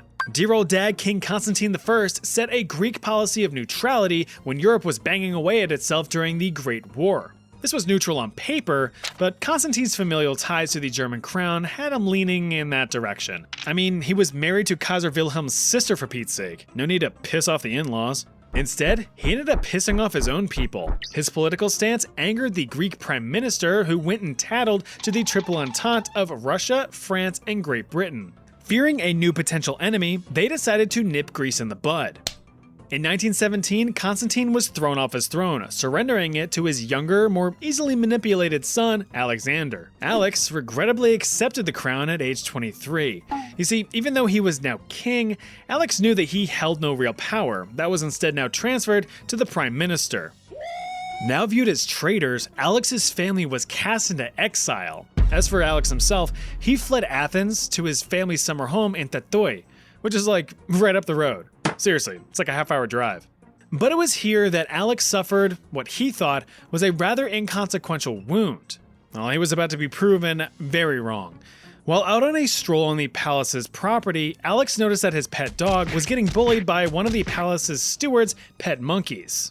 He rushed over to break up the fight, but was intercepted by a second monkey bearing vicious fangs. Macaque! That's right, a Barbary macaque. The monkey chomped Alex right on his chest and on his leg. Luckily, he was able to fend off the beasts, returning home to assess the situation. The bites were small, so Alex wasn't too terribly worried. His wounds were hastily cleaned and dressed, but not properly disinfected. You can probably guess where this is going. Just a few meager hours later, Alex developed a crippling fever. The wounds had already developed an infection, and sepsis was beginning to set in. Sepsis, in case you didn't know, is your body's oh fuck response to a severe infection. Your immune system goes into crazy maximum overdrive to fight off said infection, but can very well end up killing you as it tries to save you. Unfortunately for Alex, his doctors could not control his fever and considered amputation of the affected leg to minimize further spread of the infection. Neither doctor wanted the figurative and literal blood on their hands. The king's condition worsened over the following weeks before he finally bit the dust on October 25th, 1920 at the age of 27. Never mess with monkeys. They are no joke. History's most ridiculous riots. Usually when you shout out an N-word in public, it can cause some severe backlash, and things weren't much different over 1,000 years ago. Way back in the humble year of 532 in Constantinople, the capital of the East Roman Empire, now known as the Byzantine Empire, some ancient stuff was about to hit the ancient fan. The number one thing to do in your boring life as a citizen of the Byzantine Empire was to waddle on down to the Hippodrome, the city's main sports arena. There, you could watch men race their little horsey carts against each other in the sport of chariot racing. The sport wasn't just one of entertainment, but one of politics as well. There were 4 teams or factions that you could get behind. You got your Rusata Reds, the Albata Whites, the Veneti Blues, and finally the Prassini Greens. The Reds and the Whites eventually got absorbed into the Greens and Blues and thus began a 2-party dispute. The Greens were the team of the lower working class, people like craftsmen, artisans, merchants, or laborers. On the other end of the economic spectrum were the Blues, the uppity rich folk. So the well-to-dos loved the Blues and the limited means favored the Greens, a natural rivalry. Frequently hosting these chariot races was the emperor himself, and the flavor of the day around this time was Emperor Justinian I, a pretty energetic emperor, praised for his various judicial reforms, but also execrated for his harsh taxation policies. Execrated. Here's a new word for you. You see, a few months back, a smaller riot had broken out after one particularly heated chariot race, which really wasn't all that uncommon, to be honest. I mean, look at what happens to cities when sports teams win or lose. Some things never change. Anyway, this particular riot resulted in a few rude dudes getting their noggins knocked. And by noggins knocked, I mean their whole skulls caved in. 2 men were arrested, one green fella and one blue fella. Understandably, they were both charged with murder and sentenced to death. But luck had other plans in store for them. After a freak collapse of the executioner's scaffolding, and thus no other formal way to separate soul from body, the prisoners were instead imprisoned for their crimes. But this didn't really sit too well with the blue and green supporters who wanted the men freed. The lack of mercy really put their tunics in a twist, and they were not quiet about it. Emperor Justinian, who was busy negotiating peace with the Persians, didn't really have time for all of this shit, so as a band-aid solution, he told everyone to take a chill pill and planned to host another, more fantastical chariot race to calm everyone down. But that was a mistake. The worst thing you can tell an angry person to do is to calm down. It rarely works. In January of 532, the day for the chariot race came, and the once divided greens and blues now had a common enemy. Since the emperor was almost always present at events like this, both blues and greens would often take it upon themselves to use the time between races to shout political suggestions to the emperor while they still had his attention. This could be something simple like lowering the cost of goods or demanding the removal of particularly provocative politicians. Well, the topic of trouble in today's turmoil was that of the aforementioned prisoners, both sides united calling for the freedom of the men. But these demands fell on deaf ears, so they yelled louder. The crowd chanted Nika, a phrase translating to the tune of win, victory, or conquer. This was typically shouted by a winning team at the end of a race, but this time it took on a new meaning, and it was directed at the emperor. But these words would also remain ignored. So the crowd offered 2 more options, fucking A and fucking B. The crowd leapt from the stands and charged towards the palace, attacking the prison holding the 2 men and setting them free before burning it all down. The city spiraled out of control for 7 whole days, with fire and property damage destroying nearly half the capital city. Justinian had conceded to a lot of the rowdy crowd's initial demands, like firing 3 of his top guys, but that didn't stop the destruction. They wanted his head. At the end of his rope, Justinian found himself cornered and was forced into hiding. He continued to cower until his wife, Empress Theodora, calmly offered some kind words of encouragement. Stop fucking crying! The empress had convinced him to stay and face his subjects head on. It was better to die as an emperor than to live life in exile, and he took that advice. Sort of. He requested the rioters gather in the Hippodrome in order to propose an end to the madness. They agreed. But entering the arena wasn't the emperor, it was a general, and a commander, and thousands of soldiers. The gates were slammed shut and secured, starting the rather one-sided negotiation. With one command, the soldiers indiscriminately slaughtered nearly 30,000 unarmed citizens, putting an end to the Nika riot. In the end, Emperor Justinian justified the bloodshed to consolidate power and strengthen his grip on the Byzantine Empire, ruling as one of the greatest emperors of the age. He just had to, make everyone scared to question him. Everyone knows the best combo besides chicken and parmesan is a good old game of sports ball and a medically inadvisable amount of alcohol. Slamming down 1 or 10 beers with your buddies while your favorite teams are all touching each other, that's never ended badly for anyone. Oh well, just a game. Well, wouldn't you believe it? It caused quite the ruckus back in 1974. An extremely poorly planned promotion by the Cleveland Indians was 10-cent beer night. A night where, you guessed it, you could buy a usually 65-cent beer for just 10 cents a pop. As expected, this wouldn't be without limits. On paper. You see, each guest could only buy up to 6 beers at a time, but the promotion failed to limit the number of transactions per person, so you and your friends could get completely blasted for just $1 or $2. Now, to be fair, the promotional beer was light, only about 3.2 ABV, but when you're double fisting them things down, the math starts to add up. If that wasn't enough of a catalyst for a rowdy rumble, the Cleveland Indians were facing a rematch against the Texas Rangers after having just lost a few nights prior. Thanks to the 10-cent beer night promotion, attendance was near a record high, over 25,000 patrons, double the usual turnout. The game began and the Rangers quickly took a commanding 5-1 lead, which pissed off the Cleveland fans. You're out. Fuck! The crowd, after slamming down liquid courage for a few innings, started getting bold. The shenanigans began when a fan whipped out his own slugger and dashed across the field. There were a few more cases of relatively harmless indecent exposure, but things soon got out of hand, with Cleveland fans now pelting the other team's players with food scraps and beer bottles, and even some of the more sneaky guests started shooting off firecrackers in the stands in the field. All of these sober folks, realizing that things were about to get nasty, packed up and left before being brought into a brawl. At the bottom of the ninth, Cleveland made a comeback, tying up the game 5-5, but one final disorderly degenerate was about to be the spark of an explosive riot. A 19-year-old fan stormed the field in an attempt to yoink a Ranger player's hat. Not very smart. The fan ended up catching a Spartan kick to the sternum. Now fearing that his own player had been attacked, the Rangers' manager took to the field, bat in hand.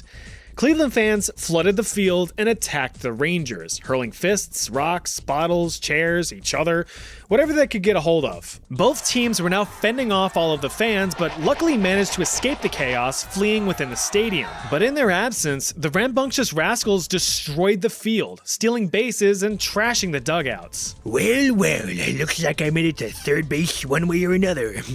Right, babe? The riot lasted just over 20 minutes before police came in and broke it all up, making 9 arrests.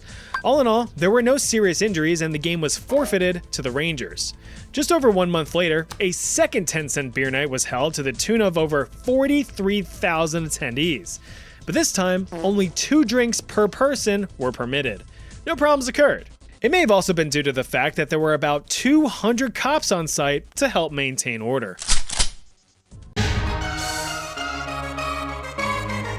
Back in 1855, the city of Toronto in Ontario, Canada was really up and coming. Boasting a thriving population of 40,000 syrup sippers, the city had a lot to offer, like 152 taverns, 203 beer shops, and most importantly, dozens and dozens of brothels. Beautiful babes willing to get silly with your willy for the right price. But another form of entertainment was coming to town: the circus. The American SB House Star Troop Menagerie and Circus, to be precise. Acrobats, performers, animals, and of course, the iconic clowns.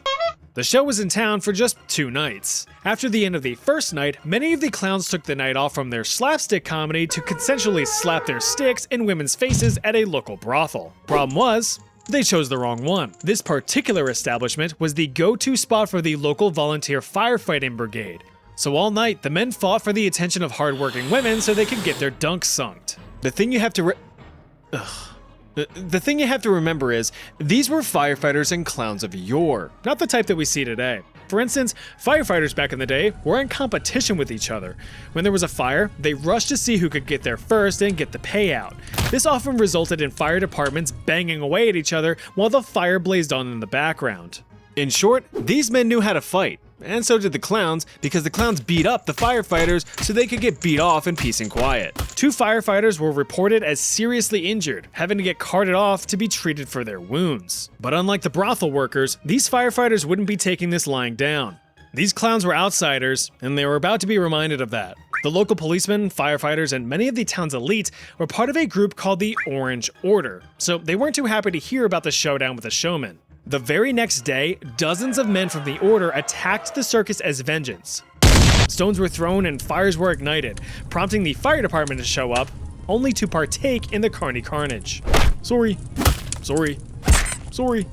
After what felt like hours, the mayor finally stepped in to stop the mayhem. The riot stopped, miraculously, with 0 reported deaths. Despite the circus being reduced to cinders, the police did nothing.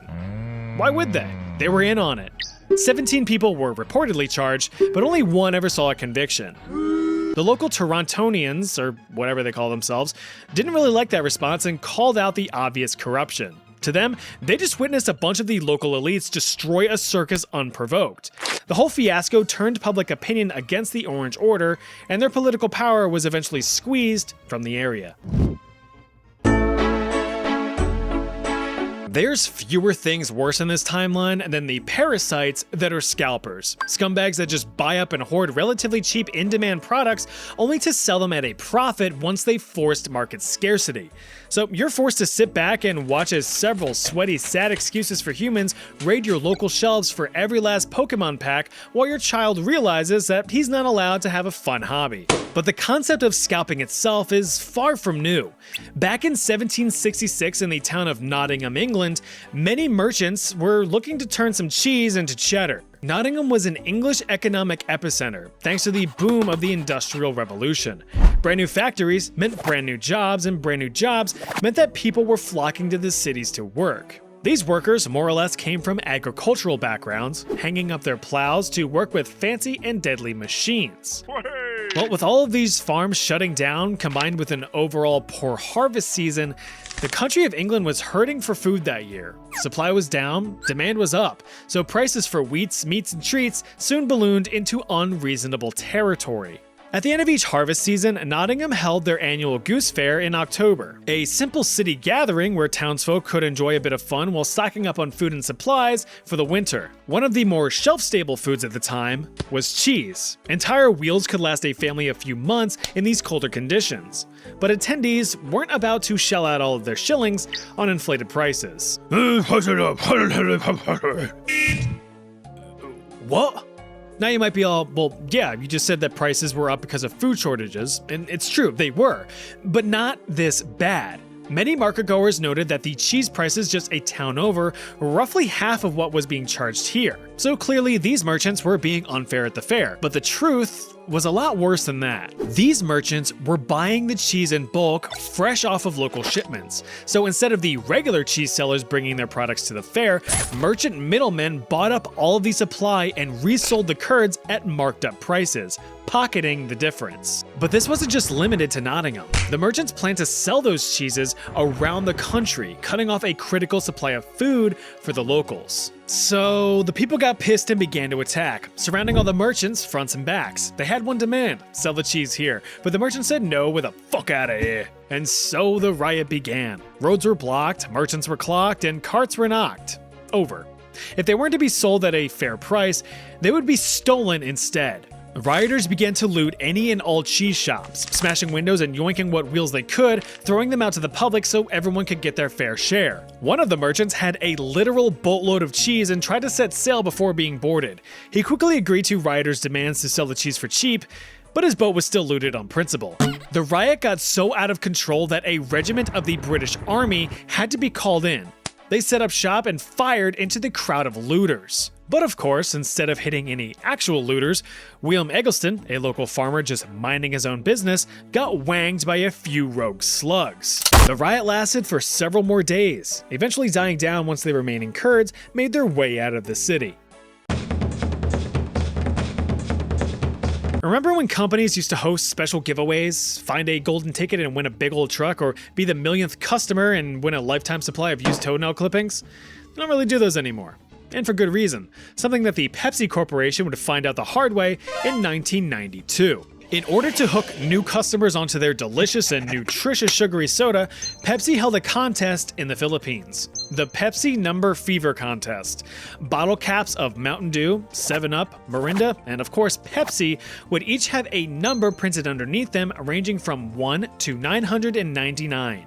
It was up to customers to collect these bottle caps and wait to see what numbers were announced as winners of various prizes. These were either small monetary or free product prizes, but the grand prize was a whopping 1 million Philippine pesos. This equated to about $40,000 in 1992, or about $92,000 in 2025 money.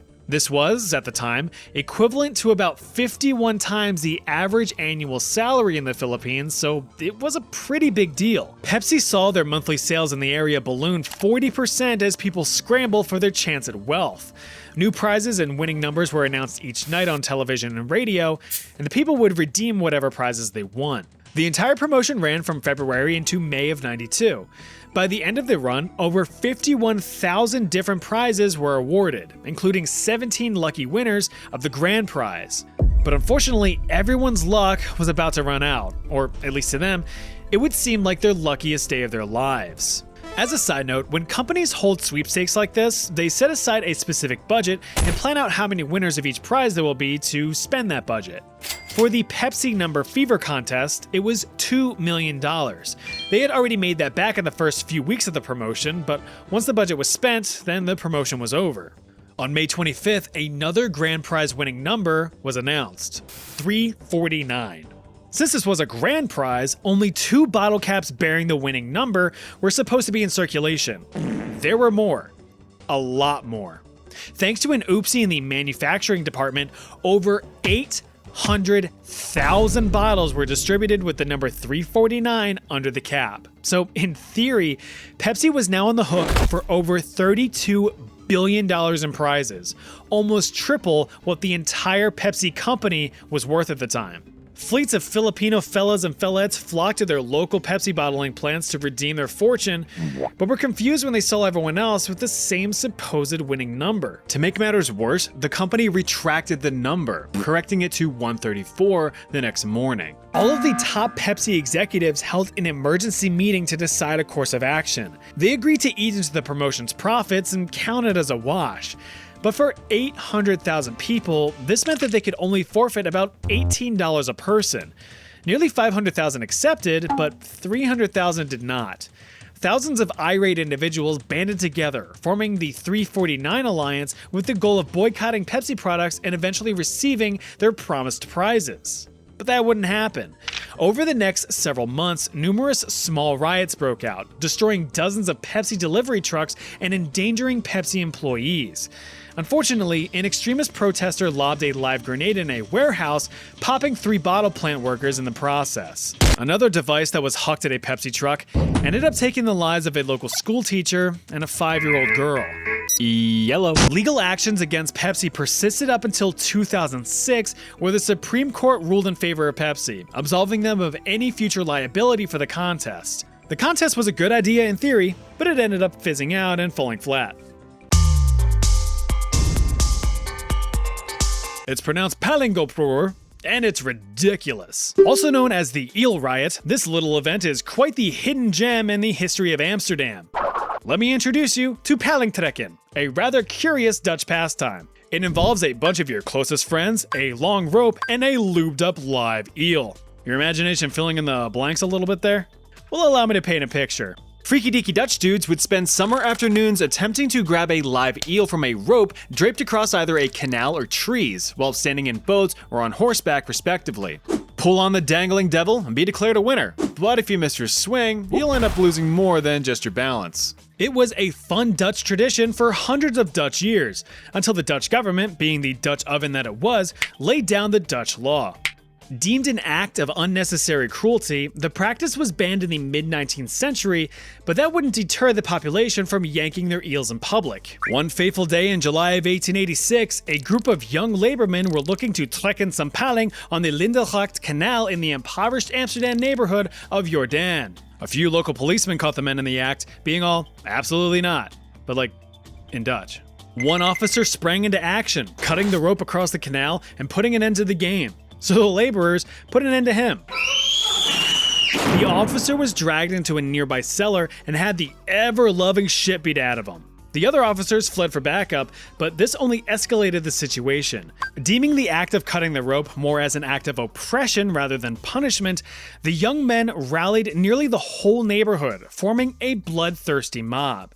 They fussed about for hours, clashing against police reinforcements, but when nightfall hit, everyone kinda called it a day and went sleepy by. The entire neighborhood awoke the very next morning refreshed, but still fuming, so they armed themselves with sticks and stones to break some bones. They regrouped and stormed the local police station to vent their frustrations. They began to pelt officers with rocks, sticks, bigger rocks, literal garbage. Whatever they could get their hands on, it became a projectile. Knowing that peace was not an option, the officers called in military support. But even while staring down a well-armed army, the mob would not falter. The army decided to calm the rioters down with some live ammunition. Once the smoke had settled, 26 lay dead with 130 injured. But the eel was okay. Hold your breath, you're getting flushed back into the times of the Aztec Empire, a Mesoamerican civilization renowned for its vehemently violent and vicious nature. Or at least that's how history remembers it, and you're about to find yourself in the heart of it all. You've surfaced right outside of the capital city. Think you could survive? Well, they didn't, so maybe you could. Let's find out. Welcome to Tenochtitlan.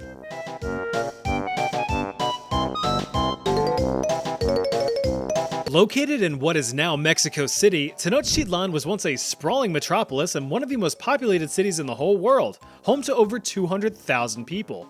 Now, despite what you may think, the Aztec Empire is actually not that old. This is the year 1519, the historical height of the empire. That is, until...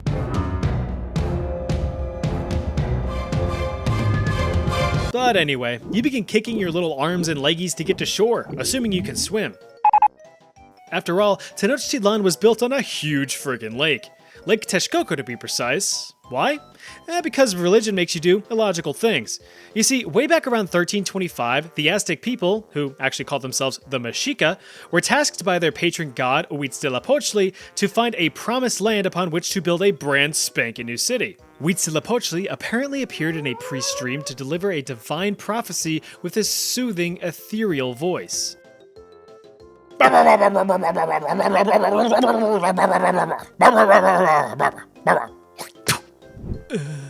After strenuous searching in the Mexico Valley, all while annoying the heck out of other indigenous groups, the weary wanderer's wayfare finally came to an end, on an island in the middle of a huge freaking lake. Since this was not prime real estate in the slightest, many of the surrounding Mesoamerican civilizations who already disliked the aggressive, violent, and invasive Mexica allowed them to stake their claim without protest, as building buildings on a lake was a fool's errand. Nonetheless, Tenochtitlan was built from the soggy ground up. Over the span of the next 100 years, the city had flourished into a central hub of trading, education, and innovation. At least for its inhabitants. You see, decade after decade, the Mexica terrorized the surrounding lands, embarking on brutal and bloody conquests. These invasions established and expanded the Aztec Empire across roughly 80,000 square miles, beginning in 1428 all the way up to 1519. And here you are, so you better get to surviving. You can start by lifting your sopping self out of the saline water and flopping on a dry land. But wouldn't you know it, the jig's already up as you've been spotted by a local farmer. And unless you've got some heavy Mesoamerican blood pumping through your veins, they're gonna think you look weird, meaning that they'll be cautious. Sure, you could probably take out anyone in a 100-mile radius with a comedically timed sneeze, but you're not here to rewrite history. Just suffer through it. That being the case, you attempt to speak with the locals using your superb linguistics knowledge. Por favor, manténgase alejado de las puertas. No, you dingbat, they don't speak Spanish. Spanish aren't even here yet. Try something else. You ponder to yourself, scratching your long chin hair. Well, now what? You're exactly right. The Mexica had their own language called now what? See that little TL at the end there? It sounds like a just a little right in the kind of like in this word. You've probably been saying this as axolotl or ajolote from my Spanish speakers, but it actually comes from the Nahuatl language. So it would be correctly pronounced as axolotl. Be sure to drop that tidbit of knowledge into group chat so your friends can start a new one without you. Anyway, only about 1.5 million people today can even speak Nahuatl, and I'm willing to bet that you're not one of them. So if I were you, I'd about axolit my pants cause you're an outsider. And this is the part where you get taken captive. Or worse. If you are taken alive, you'd certainly wish that you weren't, but at least on the way to your doom, you'd be able to get a glimpse into the wonders that Tenochtitlan had to offer. Surprise, surprise, another civilization, another hierarchy system. The social structure of the Aztec Empire is often debated, but it can be boiled down to your vanilla upper, middle, and lower classes. The big guy at the top is called the Huey Tlatoani, or Supreme Emperor. The upper class, of course, is all your rich folk, your priests, your warriors, and your nobles. Next were the farmers, merchants, fishermen, and artisans making up the laboring middle class, and the poor unfortunate scum at the bottom were mostly slaves and prisoners of war. Upward movement through these classes was certainly possible, but certainly rare, so get to pulling on them bootstraps as soon as they're invented. But even if you were just a run-of-the-mill peasant, life wasn't terribly awful. Everyone knew that they needed to work to keep the wheels turning. Men tended to the farms, women tended to the homes, and the kids tended to their studies. The city itself was also super clean, relatively speaking. Accounts from the Spanish conquistadors noted the exceptional hygiene and cleanliness practiced by the Mexica. Big ol' Spanish ball of rage Hernan Cortez, who is currently on his way over from Spain to mop the floor with Aztec blood, noted the city's impressive public health innovations, including baths and toilets, and water fountains constantly supplied with fresh, clean water. There were even public servants scrubbing everything down on a daily basis. Waste was burned or recycled, and everyone's doo-doo feces fertilized the farms. That's good corn. Since personal hygiene was so ingrained in daily life, widespread disease was not an immediate threat. Yet, as long as there were no floods, droughts, volcanic eruptions, or earthquakes, life was pretty solid. The invention of sustainable, fertile floating farms called chinampas meant that food supply was fairly reliable. The local diet mainly consisted of vegetables or fruits. There's plenty of beans, greens, potatoes, tomatoes, there's corn if you're torn, a fish if you wish, or dry out some turkey for a jerky dish. You've got deer, duck, lizards, and dogs, but no cows, chickens, goats, or hogs. Grasshoppers, worms, larvae, or ants, all packed with protein, so give them a chance. There's lots of food just begging to be cooked, and no, there's no Chipotle out here. Trust me, I've looked.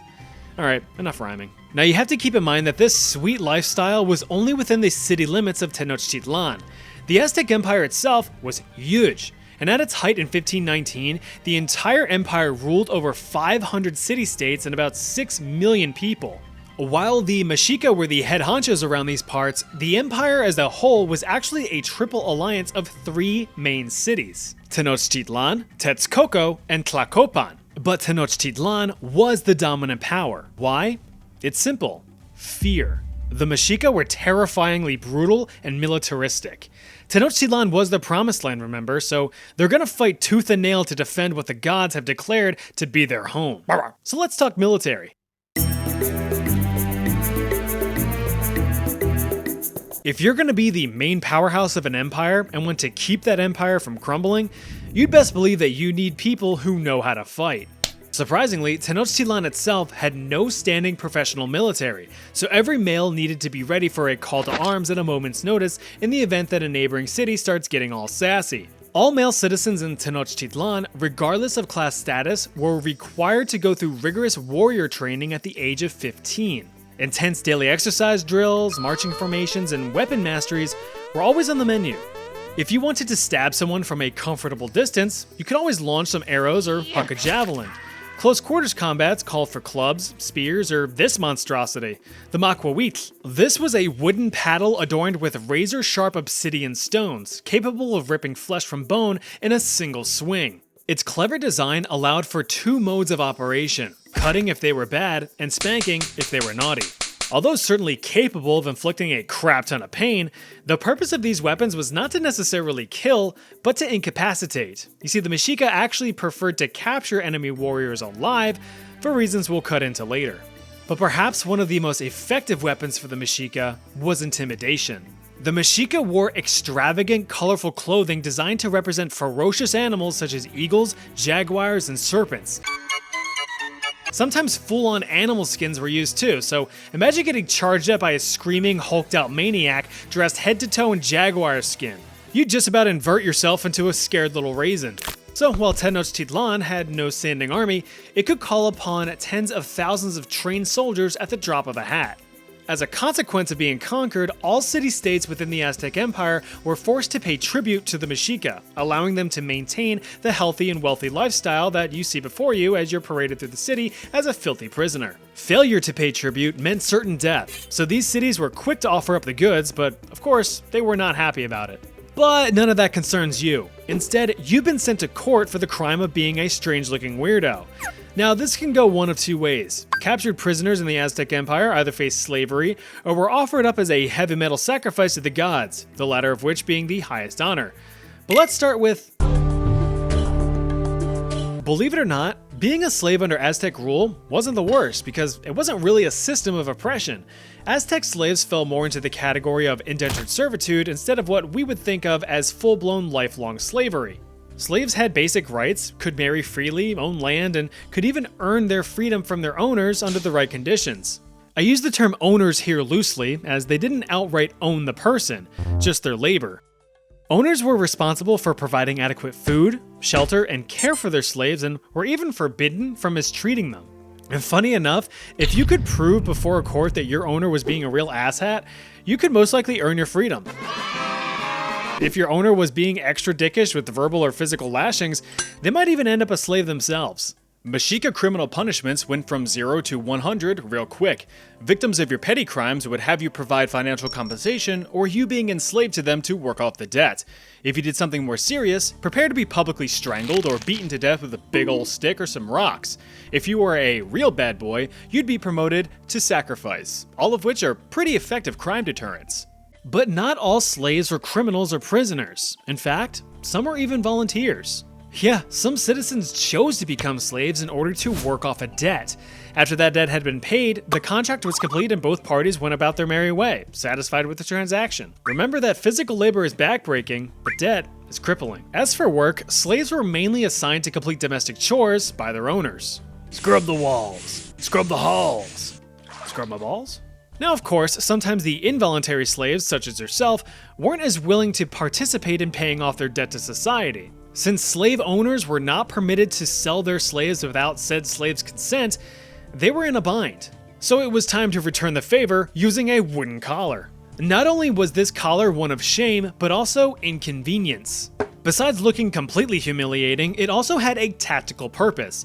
You see, there was this strange rule that if a slave was able to flee, exit the city, and, I shit you not, step on a human turd, they could request freedom before a court. Ugh, you didn't clean your foot, did you? I did not. But since slave owners knew this silly rule, any slaves who were flight risks were given the collar, reducing their mobility in large crowds and doorways. I just want to go inside. You can also choose to no longer become a slave by marrying or having babies with your owner. But then you're back to square one. Any slaves who continued to be troublemakers for their owners were given 3 warnings before being eligible to be sold as a sacrifice to the temples, should their owner permit. And he just did. Oh, sucks to be you right now. You're about to become a... Welcome to the Hueyteocalli, also known as the Templo Mayor, the main temple in the heart of Tenochtitlan and the religious epicenter of many a sacrifice. It's also precisely where your heart is going to see sunlight for the first time in... ever. Religious societies can be pretty bloodthirsty. Just ask the Catholics. And the Mexica were no different. They firmly believed that their gods were fueled by blood offerings. For example, they believed that their patron sun god, Huitzilopochtli, required human blood to fight off the moon and stars at night to bring about a new day. So you can bet your beating chambers that blood flowed quite literally like there was no tomorrow. With over 200 different gods in the Aztec pantheon, it's quite a lot of mouths to feed. Harvested blood would be poured over statues of the gods while it was still fresh so they could get a little sip. Who's a hungry boy? You are.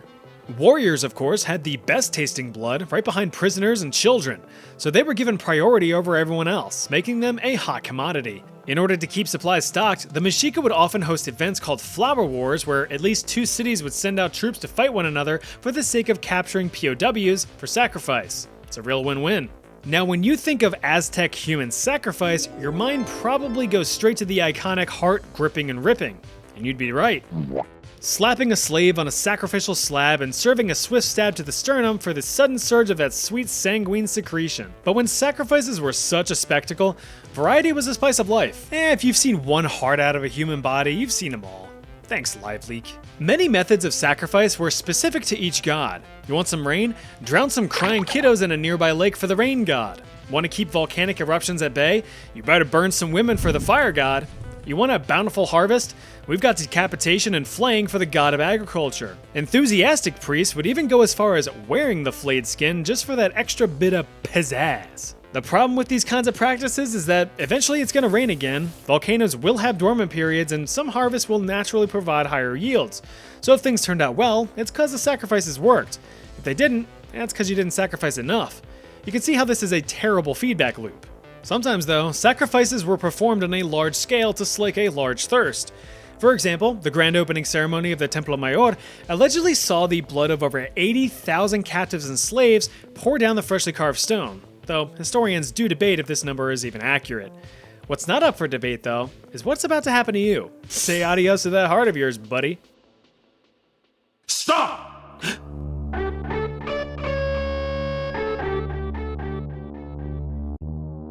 Cortez! Oh, am I glad to see you. Necesito ir the fuck home. Comprende?